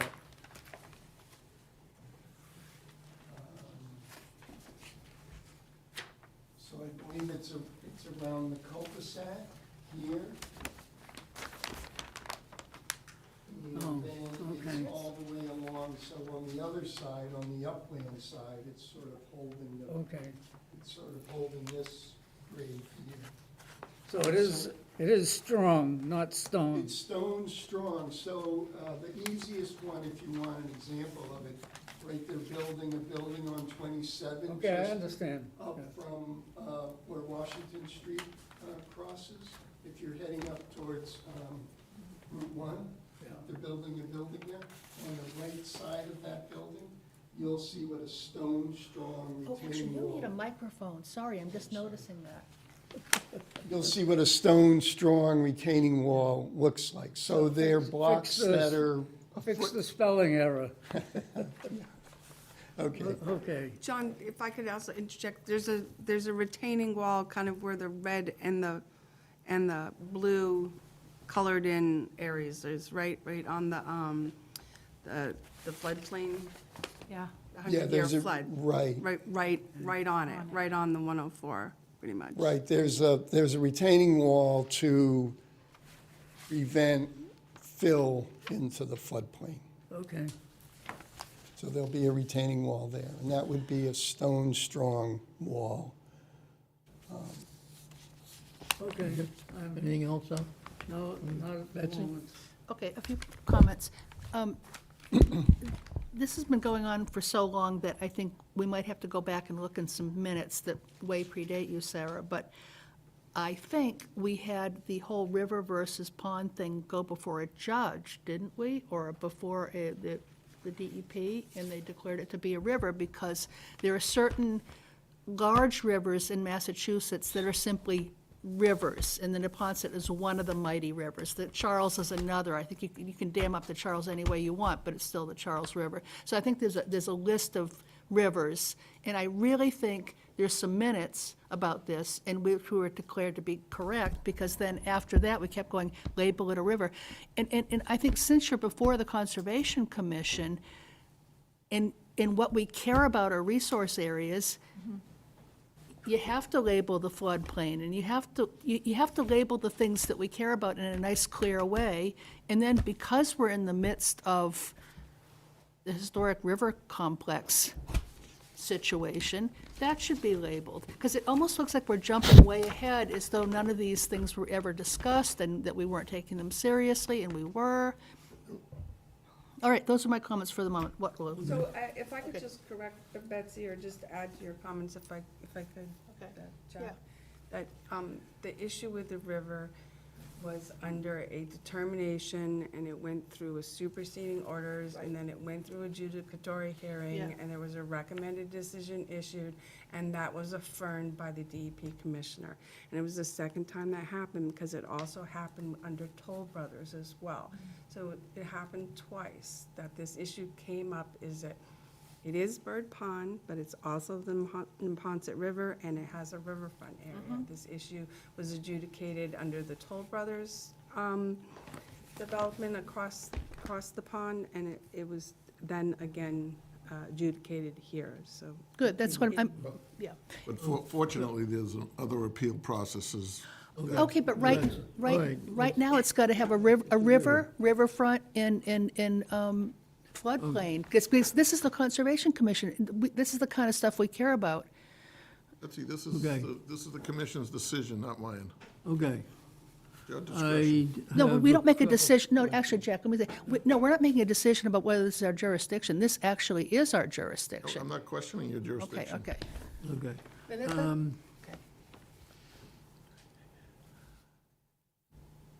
Okay. Are you treating the stormwater in the drainage easement, the revised drainage easement? Not right now, Mr. Chairman, because I was not aware that there was some sort of existing treatment device there. So, but we're going to find that treatment device, and we are, But that existing treatment should be in the existing easement, whether it's there or not. You are taking the water from that easement, you come down the hill, and you make a left-hand turn, and you're going, whatever it is, 300 feet down, and then you're depositing that into the pond. right. So is there any treatment for the stormwater that will be now coming into that pipe? You've got, We didn't show anything. We're just showing that pipe being okay, relocated. so there is no treatment for the water going into the pond from the. There from the is, from drain- Pinnacle Drive, For us, there is. from the proposed project, the proposed 16-unit project, there are storm scepters, that we're removing 80% of the Okay, so you TSS. have storm scepters in that, in your storm water In system? the treatment. Okay, I didn't find them anyplace, but that's, We're just simply not dealing with the town's, what's coming off of Pinnacle Drive right now, we're not dealing with, because we didn't know what was there to Right. begin with. yeah, that's another issue, okay. But you do have storm scepters in here now? You know what, we're not, actually, we did, but now that Carl, so originally, we had infiltration rate of 8.27 inches per hour, so when you have a infiltration rate of more than 2.4 inches per hour, you have to provide treatment before the Yeah, galleys. okay, Right? But now that we're at 1.02 and then 0.52, we don't have to provide that treatment. It's called the 44% rule, but we do have to have deep sunk catch basins. And then the galleys themselves, that on its own takes out 80% of the okay, so that's, TSS. all right, So we meet the regulation. okay. Okay, as far as what's happening here, I mean, if that thing is up here somewhere, that needs to be put in a place where it can be maintained, right? Okay. The one on the existing. Okay. Do you know if the drainage from Misty Lane, does that cross your lot, 25C? John, sorry, grab a microphone, please.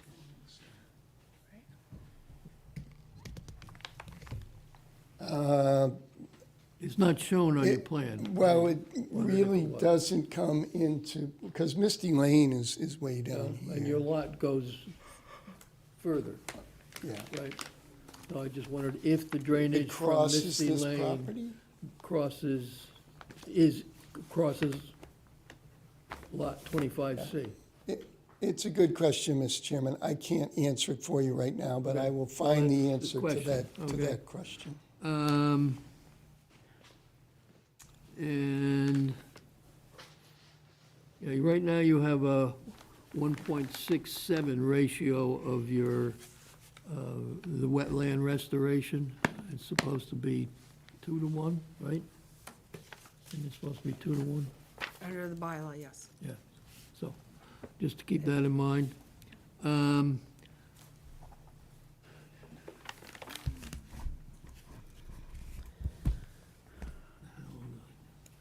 All right. The pipe that comes down from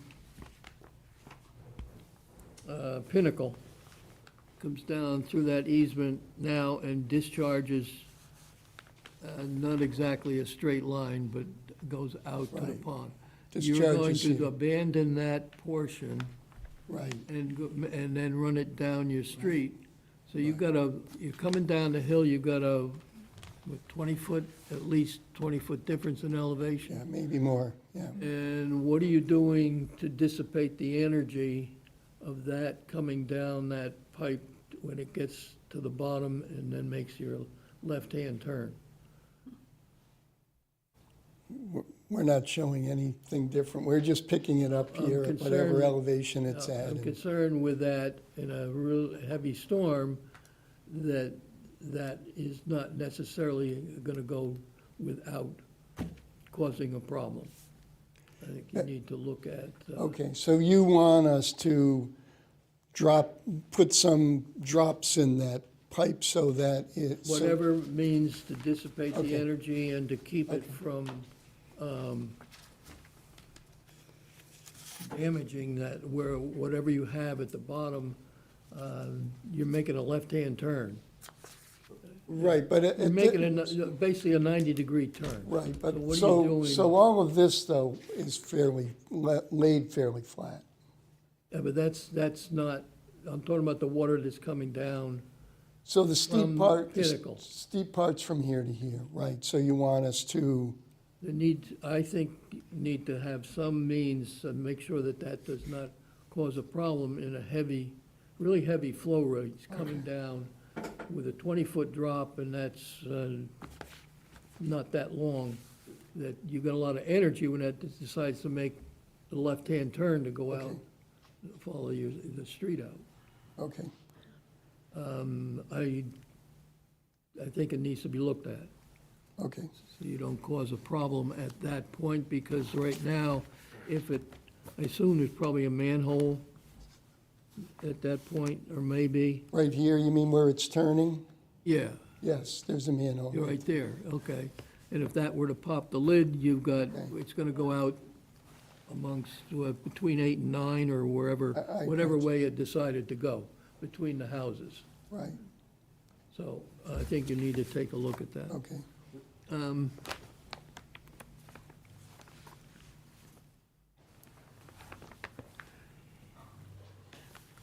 Oh, yeah, okay.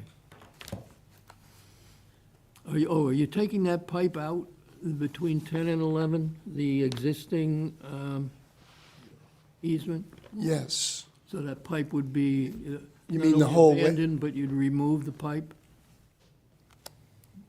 right. This pipe's gonna be removed. That will be removed? Right, and there's a manhole here. And now that water will go Yeah. here. So that'll So be, this will be abandoned, this, discharge point here, which Yeah. will be and abandoned. the pipe would be removed. And the pipe will be removed. Okay. Anyone in the audience have any? Can I make one Yeah, more go comment ahead. before we go to the audience? Just one more comment. One, and you already got my comments, but I wanted to say at the public hearing that the trail easement, path easement is not shown on your plan. You don't have a trail easement on the plan. You don't have a trail easement. Well, I guess that's another, Well, these are the issues that, another issue that we don't agree with, because the document that I had is that all the easements were accepted at town meeting, so well, I'm not sure why, and it says including the walking path. So that's another issue. And also, I think you have to justify your wetlands fill and show that there's no other alternatives, Right. that your project can't move forward unless you are filling in that wetlands. it's a discretionary So thing. you, exactly, so you need to give the commission reasonings of why you need to fill in the How wetlands. much are we filling? So- 294 square feet? If you could just let me, you don't have to answer right now, but I think you need to provide the commission documentation in your packet. Thank you. Mr. Chairman, I think we did, as part of our package, we did request a waiver for the 25-foot no disturb area, variation of your regulation, so we'd like to have the commission review that as well. The only question I want to have So as I understand it, there's no storm scepter in this drainage easement from Pinnacle Drive to Bird Pond. Is that what I'm hearing? So, It You would, tell us. yeah, and again, assuming that there isn't one, but, I'm just looking at the backside of the plan here, and I'm saying, well, geez, we could technically put a storm scepter there and shift the building over a little bit and make the easement go straight into the pond the way it's going right now. Is that something that the commission, I mean, that's really kind of like the path of least resistance for all of these other issues. that's what It's not- exists today. Right, except there's no storm scepter there. Well, yeah, but that wouldn't change where it discharges into the pond. Yeah, no, all I'm saying is it goes on an angle, right? So I'm just saying that if we were to put a storm scepter in, we could straighten that easement out and go directly into the pond. Is that I think fair to that's say? also an issue, is the easement, as you've shown it, what is actually there, the actual easement. And there's some question about the layout of the easement. Does it zigzag like it's shown here? That's how it's shown on the plan at the Registry of Deeds. Now, Okay. then you get into a lawyer kind of question, well, what did they actually No, I- convey to the okay. town? But My understanding is different than what was conveyed to the town. there's a different easement. The easement that was conveyed to the town is what is shown on the original Pinnacle Point subdivision, straight. Yeah, well, there's a lot of things, like I keep saying, there's a lot of issues here that we should discuss. Well, yeah, I think that's appropriate I to don't- take your camera and see where it does go. Yeah, and if there is or is not the water treatment unit in there, so, okay. Anything else then? Anyone in the audience have any questions or comments, please identify yourself for the record, and we ask that you keep your comments pertinent to this filing, and if you would use the microphone and sign in on our sign-in sheet. Anyone? Okay.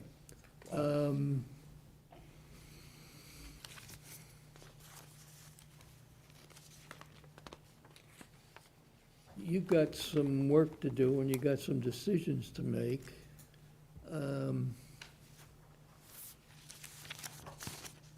I would suggest that you review what we have discussed this evening and decide what your position will be, and let us know whether you make the revisions we suggested or you disagree with what we're doing, and just let us know which way you want to proceed, and then we can discuss whatever position you Well, you Mr. Chairman, decide. Mr. Chairman, the process will probably start again with the zoning board, and then we'll come back to you. In the meantime, we'll give the opportunity to the commission to make a decision on this plan. I think it's beneficial that we start to think of this as sort of a community type of development, because we do have the ability to add value in a lot of different areas, particularly with our ownership of the pond.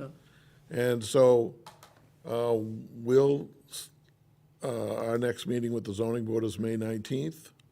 We'll make our proposal with the zoning board that we're allowed to do, and we'll keep processing this if the commission wants to have a discussion. I've been advocating this for quite a while, that we try to resolve some of these issues. I think we can reach some common ground. But if it's all or nothing from the commission standpoint, then I don't think that's going to fly. But that's your call. The plan as it exists is not complete. I understand. So in order for us to make a decision on this plan as it is now exists, I don't see how we can make an approval and write an order of conditions, because there's so many issues just on the basic. I'm not looking for an plans. approval. I think I don't know if the commission members have received my memorandum, which clearly outlines the benefits of somewhat resolving the issues that we've talked about and working on this proposal together. I don't know if that's been distributed, but it's been provided to the commission, filed with the commission. So I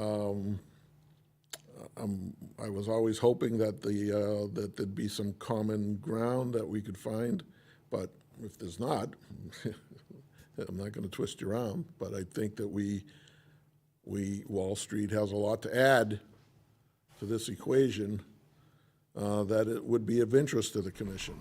Okay, Okay? yep. So we will, commission will then, So you're gonna some continue the sort of public dis- hearing? some addition, no. You're gonna continue the public hearing? We'll have to continue the hearing, yeah, I don't want to. Sure, I'll let the commission have another meeting. With a plan that is appropriate to us. No, I would, if this is what,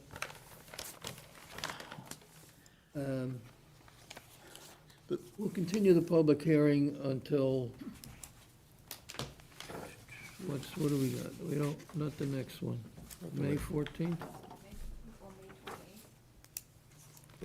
I'd go for that because I'm so loaded down with meetings right now. Like, Oh, which one? The 28th? May 28th, May yeah. 28th? Yeah, Okay. We'll so, continue this till May 28th. Do we have anything on? At 7? sure. Is that too early? I don't know, I have to check my other schedule. Okay, It's a so, busy time. so we make a motion for May 28th at 7? So moved. Second. All in favor? And just provide the revised plans in digital and hard copy. Obviously, This is the at least guy. a week and This is the guy right at here. least a week, if not 2 weeks prior to it. I think we, Scheduled 1 hearing. week prior. I'm sorry, what? Oh, you said, we'll get Yeah. you, we'll shoot for 2 weeks prior. That would be great. So hard copies and digital. and we're gonna expand the scale so that we can see some of these numbers on the plan, so But that, also the resources, John, right? John, you're gonna put all the resources on, right? Stuff that you guys said. the stuff is on the plan, you just can't read it. Well, that's, I'm trying, I'm taking. You're right. That's the point. I'm agreeing with but you. everything labeled too, because all we care about are resource I know, areas but and, I understand. I'll have the draftsman fix it. But because, he's trying to do it on, like, one plan on 30 scale, and it just isn't working. So we can leave the 30 scale plan, so you can see it all on one sheet. But then, it's all broken up. And it's all the same thing, right? They have a thing called Just viewpoint. So just when they show- change something on one sheet, it's changing on the other sheet. Show that, Sheets all, make reference on your 30 scale to the other drawings, whatever numbers Yeah. you give them, so that somebody knows, looking at this, that there is a better place to look right, for so things. on the Okay. 30 scale, we'll put like some match lines, so it'll say like C sheet 2, Whichever. or C whatever sheet for the However you 20 decide to scale. figure it out. Yeah, we'll make it, it is a Okay. very difficult plan to Good. read, because there's a lot of stuff going on in a very small area at the back of that lot along the pond. Okay. All right, thank you. Can I go? If you'd like to listen to the rest of the meeting, you're not allowed to vote, but. I'll you watch can it on stay. TV. I'll watch it on TV, thank you, it's my Okay. time Good night. entertainment. Good night, thank you. Okay. Okay, we have minutes from, where the heck are they?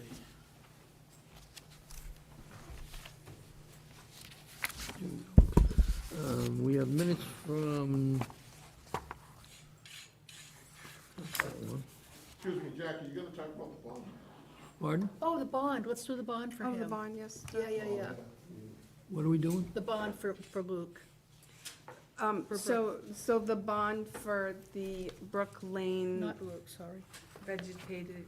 vegetation plantings and invasive species removal, Mr. Petrosi provided a bond of $5,000 for 1 year and with a letter stating that he would renew it for 3 years. And the commission needs to vote on it. Okay, so what are we voting on? To accept the bond, To accept the bond? yes. Anyone, someone make that a motion? So move. Do we have a second? Second. Any further comments or questions? All in favor? Aye. 700. Also, Mr. Chairman, thank you. We are getting a letter from the bonding company for a rider to do it for 3 years, so that's one request. So technically speaking, you have 1 year, but you're gonna get 3 years. Thank you. Okay. So you would, Do we have to sign anything for that? Okay, you just have to accept the bond, which you just did. we just did. Yeah, Okay. you're gonna do minutes next? We can buy Yeah. ice cream with it? Okay. I also need minutes to- for- Just to let you know, Jack, there's something on my conservation report that's not on the agenda, which is emergency certificate for Bird Pond Oh. Dam, because it came up after we posted the agenda, but because we have my conservation agent's report on the agenda, that we can do it. So I Okay. just don't want to forget that, because it's Oh, really, you want to do that now? yeah, that's a great suggestion. Why don't we do that? So, just sort of background, both Jack and I attended the Board of Selectmen meeting last night, where several department heads, including me, gave sort of a discussion or some information to the Select Board on the Bird Pond Dam. This is the dam at the end of Bird Pond, next to this proposed development. And it's a high-hazard dam, meaning it really needs to be fixed. And we've been working with the Department of Conservation and Recreation, Office of Dam Safety for years to resolve it. They've decided that it's important. They've kind of taken it over under their own wing and has posed to the Select Board some different scenarios of what should be done. So in the meantime, the dam has been seeping, and that seems to be getting worse. So they are requesting that the commission issue an emergency certificate so they can go out there and remove some of the stop logs or boards and bring the pond down about 1.5 feet. That'll relieve some of the pressure on the dam to hopefully relieve some of that seepage and not cause a disaster down, with the next huge rainstorm. So it will be, they'll just go out there by hand, there'll be no equipment being used or anything like that. They just need to go and take out those So logs. who's going to do it? Office of Dam Safety, They're going to do it? yeah, or whoever they have. They hire somebody? So that's, okay. Someone make a motion to agree to removal of the boards at Bird Issue the Pond Dam? emergency So cert- move. Second. And to issue the emergency Yeah. cert. Emergency certificate, Yes. okay. We Any did. further discussion? All in favor? Aye. Aye. 700. So there gotta are, sign that? yep, Okay. 2 signature pages on the front here, if you would, please.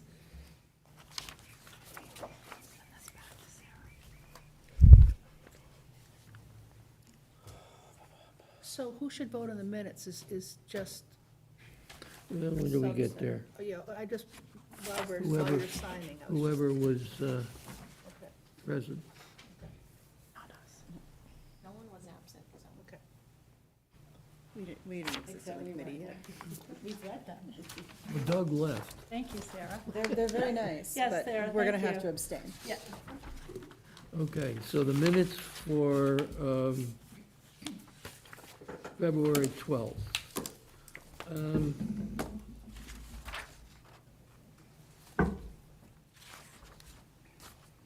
A couple, Betsy recommended some changes. Yeah, but I don't know if you've got different ones. it should be. Oh, looks I like- know, yeah, he fixed that, she fixed that. Okay. So, yeah, she did. And for areas for stormwater. Actually, you should show those to Sarah, just to make sure. It's possible, I mean, I did play with that section, but I don't remember exactly what. And in the same. Oh, yeah, I did likes fix the that. look. Okay. And then thought areas for stormwater I management, didn't fix that part, but I you can. can do that. And then I think This is, 10 feet will have to know that they can't put anything in the easement. Okay. I think that makes sense. I can double Does it? check on the Yeah. video. So what page is that? Is it This page is 3? page 3. I removed that. Remove that. Oh, up here. This is a motion to close the hearing. Okay, It's on page 4, top line. thank you. It's pretty rough.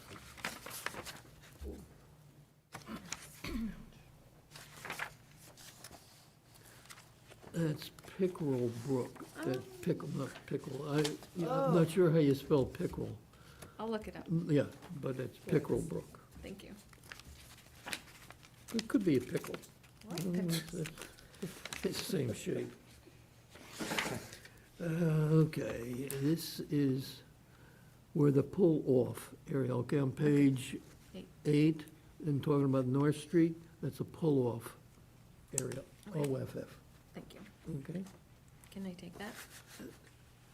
And then this is fowl, I believe, is meaning bird. Yep. Was your spell checker going after this document or something? Yeah, I, Well, that's- it's correctly It's spelled correct, for the correct word, word, but right. it's But not, that's what I mean, it not can the correct the context. wrong thing, and it's, Yeah, yeah, yeah. because I thought that was going on, Yeah. maybe. You can give me that back when you're Thank you. done. Okay. So, subject to the revisions, everybody was here, you said? yes. Someone want to move the minutes of February 12th? So moved. Second, All in favor? Aye. Aye. And it's a 502. You two abstain, We abstain. We abstain, yes. 502. You weren't here.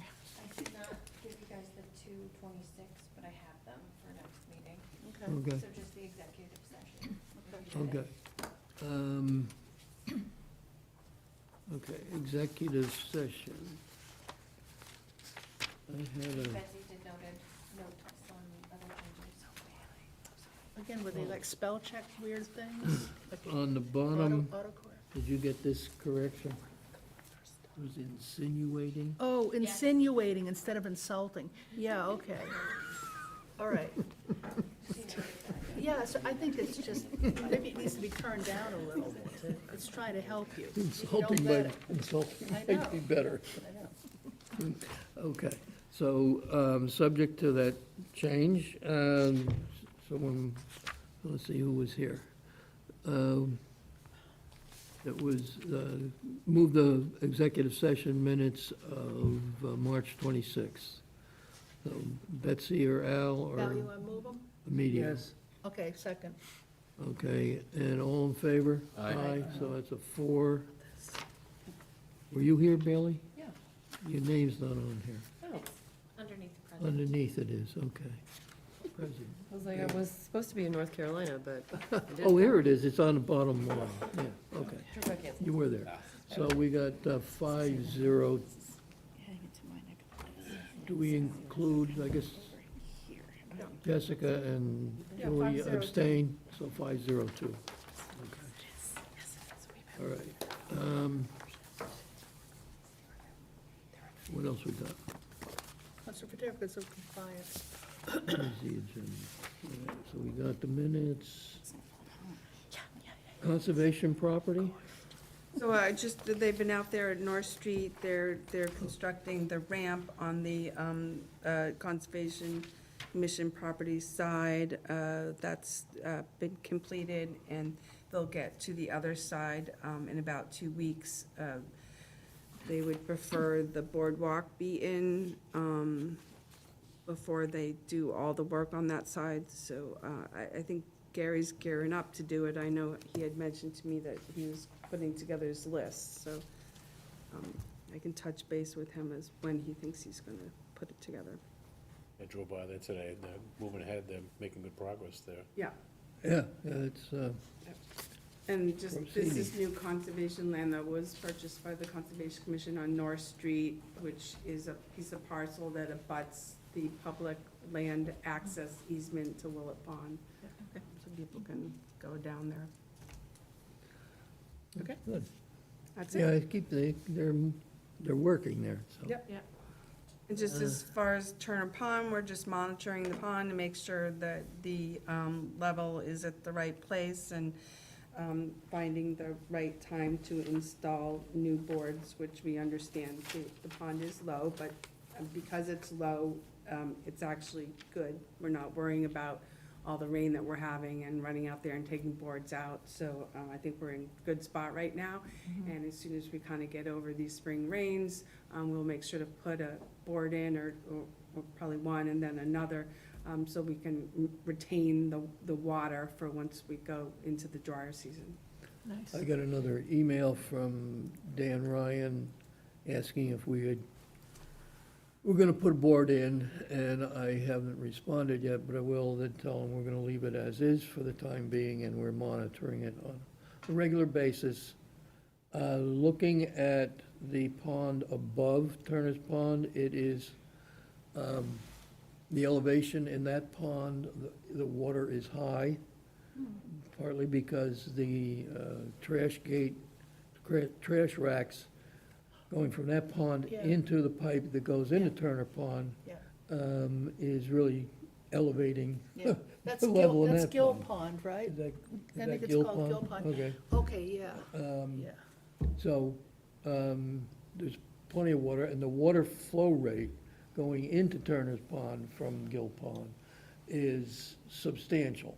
So if There's Danny were, Plenty of water coming into the pond. so if Danny removed the trash from the grates going from Oh, Gill, you that mean- would help? I'd say leave it alone. Oh, okay, You know, but if there's trash blocking it, Yeah, well, Why- it's caused the Gill Pond, the water there to, higher than the normal. but it might be a thought to just Which- have them go which- take the trash out of Well, there. that's not our decision. Oh, okay, okay. Just let Or it it just go. retains the water, and then when we're ready to put the Turner It can be Pond done. boards in, there'll be plenty of water coming through All to right, okay. get into Turner's Pond. But so. there is a substantial flow rate coming into the pond. Yeah. So I'd say we leave it alone for the time being, particularly, we got more rain coming, so. And there was no indication of any real reason to raise the level.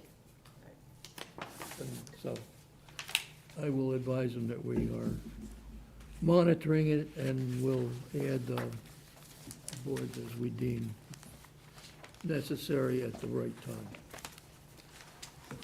Okay, what else we got here? Brook Lane, this is, We just did that. We just did that. So now we're on certificates oh, of this is the bond. compliance. That's, so we did that. Certificates of compliance. Okay. We have a certificate of compliance, is that ready?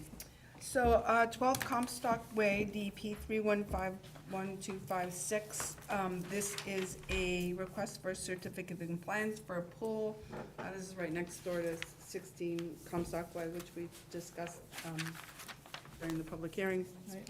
And I went out there and did an inspection, and the pool looked good. I had a couple questions just about, on the as-built plan, they did show a drain, and on the original plan, there was a swale. So I think what happened was, when they did a modification, they did a pool, and then they did a modification where they put a little cabana, and that kind of changed the flow pattern in the backyard, so that the swale that took the backyard water and then discharged it out to the wetlands got changed. So what they ended up putting in is a little drain, just a little round drain in the backyard. So that now collects the water that kind of pools in the backyard and discharges at the same place the swale did. So I was satisfied with that answer. We did get an as-built plan, so I think it's ready to go. Okay, so we'll move that. So moved. Second, All in favor? Aye. Aye. You have something to sign? Yes.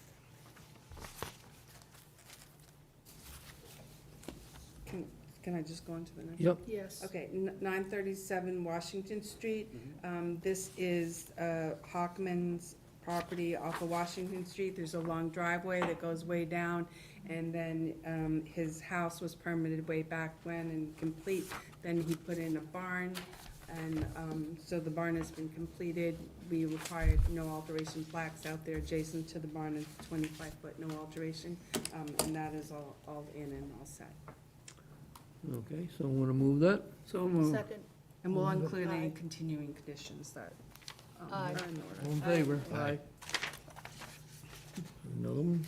Okay, the third one is in request for a certificate of compliance for Bubbling Brook Extension, or it's also known as Kingswood Estate Subdivision off of North Street. If you go all the way down Bubbling Brook, there was a large parcel there, 44 Bubbling Brook, and then it was subdivided into Kingswood. And that was all set. There was a little tweaking going on at the last minute with a driveway that needed to be raised a little bit so stormwater wouldn't run down the driveway. The as-built with the no alteration plaques on it, all that's been added by American Engineering, Legacy Engineering, and it's all set to go. That was the guy who was talking about last night, that, That, the one last night is actually for, yes, it was, you're right, yes. Okay. Yeah, so it's a little, Carl came up to me, right, so, yes. So it was a little, it's gonna be accepted, by the, town meeting this May. So this is one of the last pieces that needed to occur. so want to move that? So moved. second, All in favor? Aye. Aye. You have that to sign? Yes. Then on enforcement orders, we still have 120, 126 South Street. That is the sort of commercial building that's being constructed. We had an enforcement order out because they were working in an area which was riverfront area and buffer zone adjacent to the town's walking path, and the commission said that you need to do some plantings there.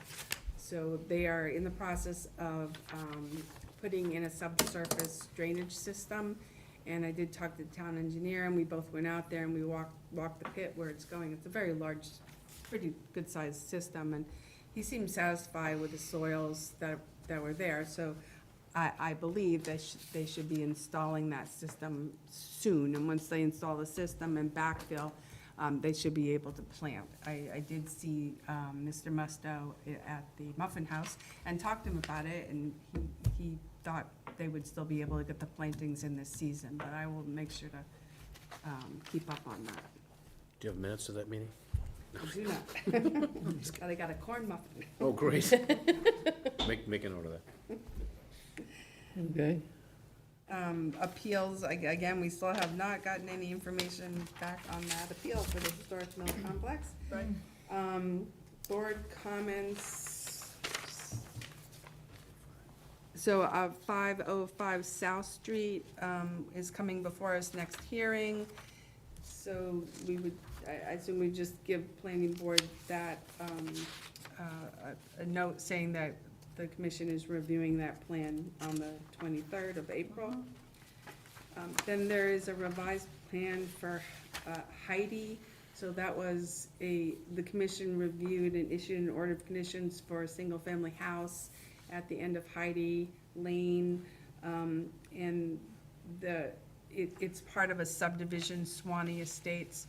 So it's still going before the planning board, and there is a revision of that plan. So usually with something like that, we would just tell the planning board that the applicant needs to provide the commission with a summary letter of any changes and request minor or major modification if it has, if the changes are large or change from what the order of conditions was issued for, they would have to come back for an amendment. There was some talk about paving the whole roadway. So the roadway, my understanding is roadway goes through wetlands and then pops out on the other end near Carl Road, which there was another house. So I'm a little surprised that they would be proposing that. So yeah. I will definitely keep an Because eye they on said they that. weren't. Right. Us. yeah. So, Yeah, and then the letter to the planning board mentioned potential other lots to be constructed. So I'll just make it clear to them that they, obviously, if they're proposing any additional work within the jurisdiction of the Conservation Commission, they need to file. Same thing with 397 Elm Street, Roger Turner Trail. They're still before the planning board. I was, if the commission wants me to, suggest to the planning board that the landscape plan that the commission required in the order of conditions for the restoration of the riverfront area should be included in the subdivision set. I think that would make them do it sooner than later, and that would be part of the subdivision. And set. it'd also be bonded. Yeah, Yeah. Right. So that's what yes, so we should do that. I should have thought of that before, Yeah. but I will now, because it's still before them. Under correspondence, I got 2 letters from Algonquin Gas Transmission, and I have the letters if anyone wants to see them. So the first one is for Echo Lane, which is off of Main Street, and behind Echo Lane, there's a wetlands there, and they need to go through that wetlands to work on their transmission line to put in this cathodic? Cathodic Thank you. protection. Cathodic protection system to limit corrosion of the pipe. So they're gonna be coming in from Main Street, and they're the system of leapfrogging with mats. So they'll put down mats, and they'll go through the wetlands and get to the point where they need to work and conduct this activity. But their wetlands impact area is 14,873 square feet. Once they're all done, they're supposed to replace everything back to the way it was before. Because this is a utility, it's an exempt activity, but they still have to notify us that it's happening. I did notify them that in the past, we have had problems on Cypress Lane, that when that wetlands gets backed up on their right-of-way, it floods out the people in Cypress, so they need to be aware of that and make sure that that doesn't happen while they're doing their work. If anyone wants to see the documents for that or have anything else you want me to follow through on, I will. The other letter was for transmission gas work also, and this is Washington Street, right next to the DPW yard. And here they're putting in a remote monitoring unit system. And the workspace is in the wetlands area as well, and it's 3,831. But both these projects, they have a whole procedure book on erosion and sedimentation methods and controls, and they're seem pretty thorough, but I will monitor, make sure that they're not making a mess. Is this at the culvert? It's area? next, so it's right next to the driveway, so if you're down there, you Oh. can see, with all the gas lines, there's a yellow pole, right? The yellow pole indicates a gas line. So you can see where the yellow pole is. So it's down towards the driveway?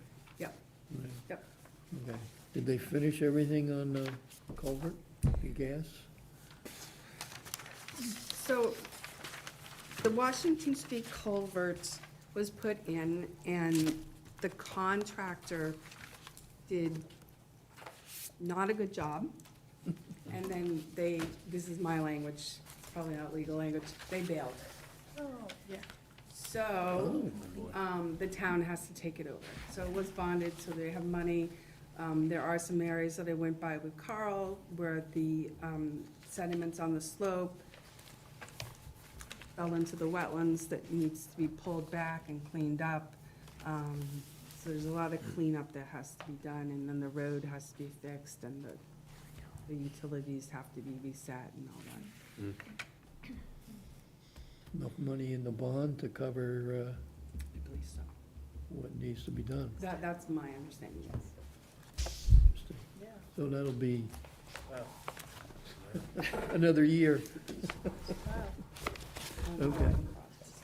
So that's Okay, it, well, that's right? good. Should we move to adjourn? Okay. Any other questions? Anybody have anything else? You enjoy yourselves? Oh, I had a blast. Good. So I move we adjourn. We'll have to check on Yes, that Yes. issue that Mr. Petrosi brought up. So, yes. um, I will check on that as well. Yeah, okay. Okay, all in favor? Aye. Aye. Aye. Opposed? Are we off?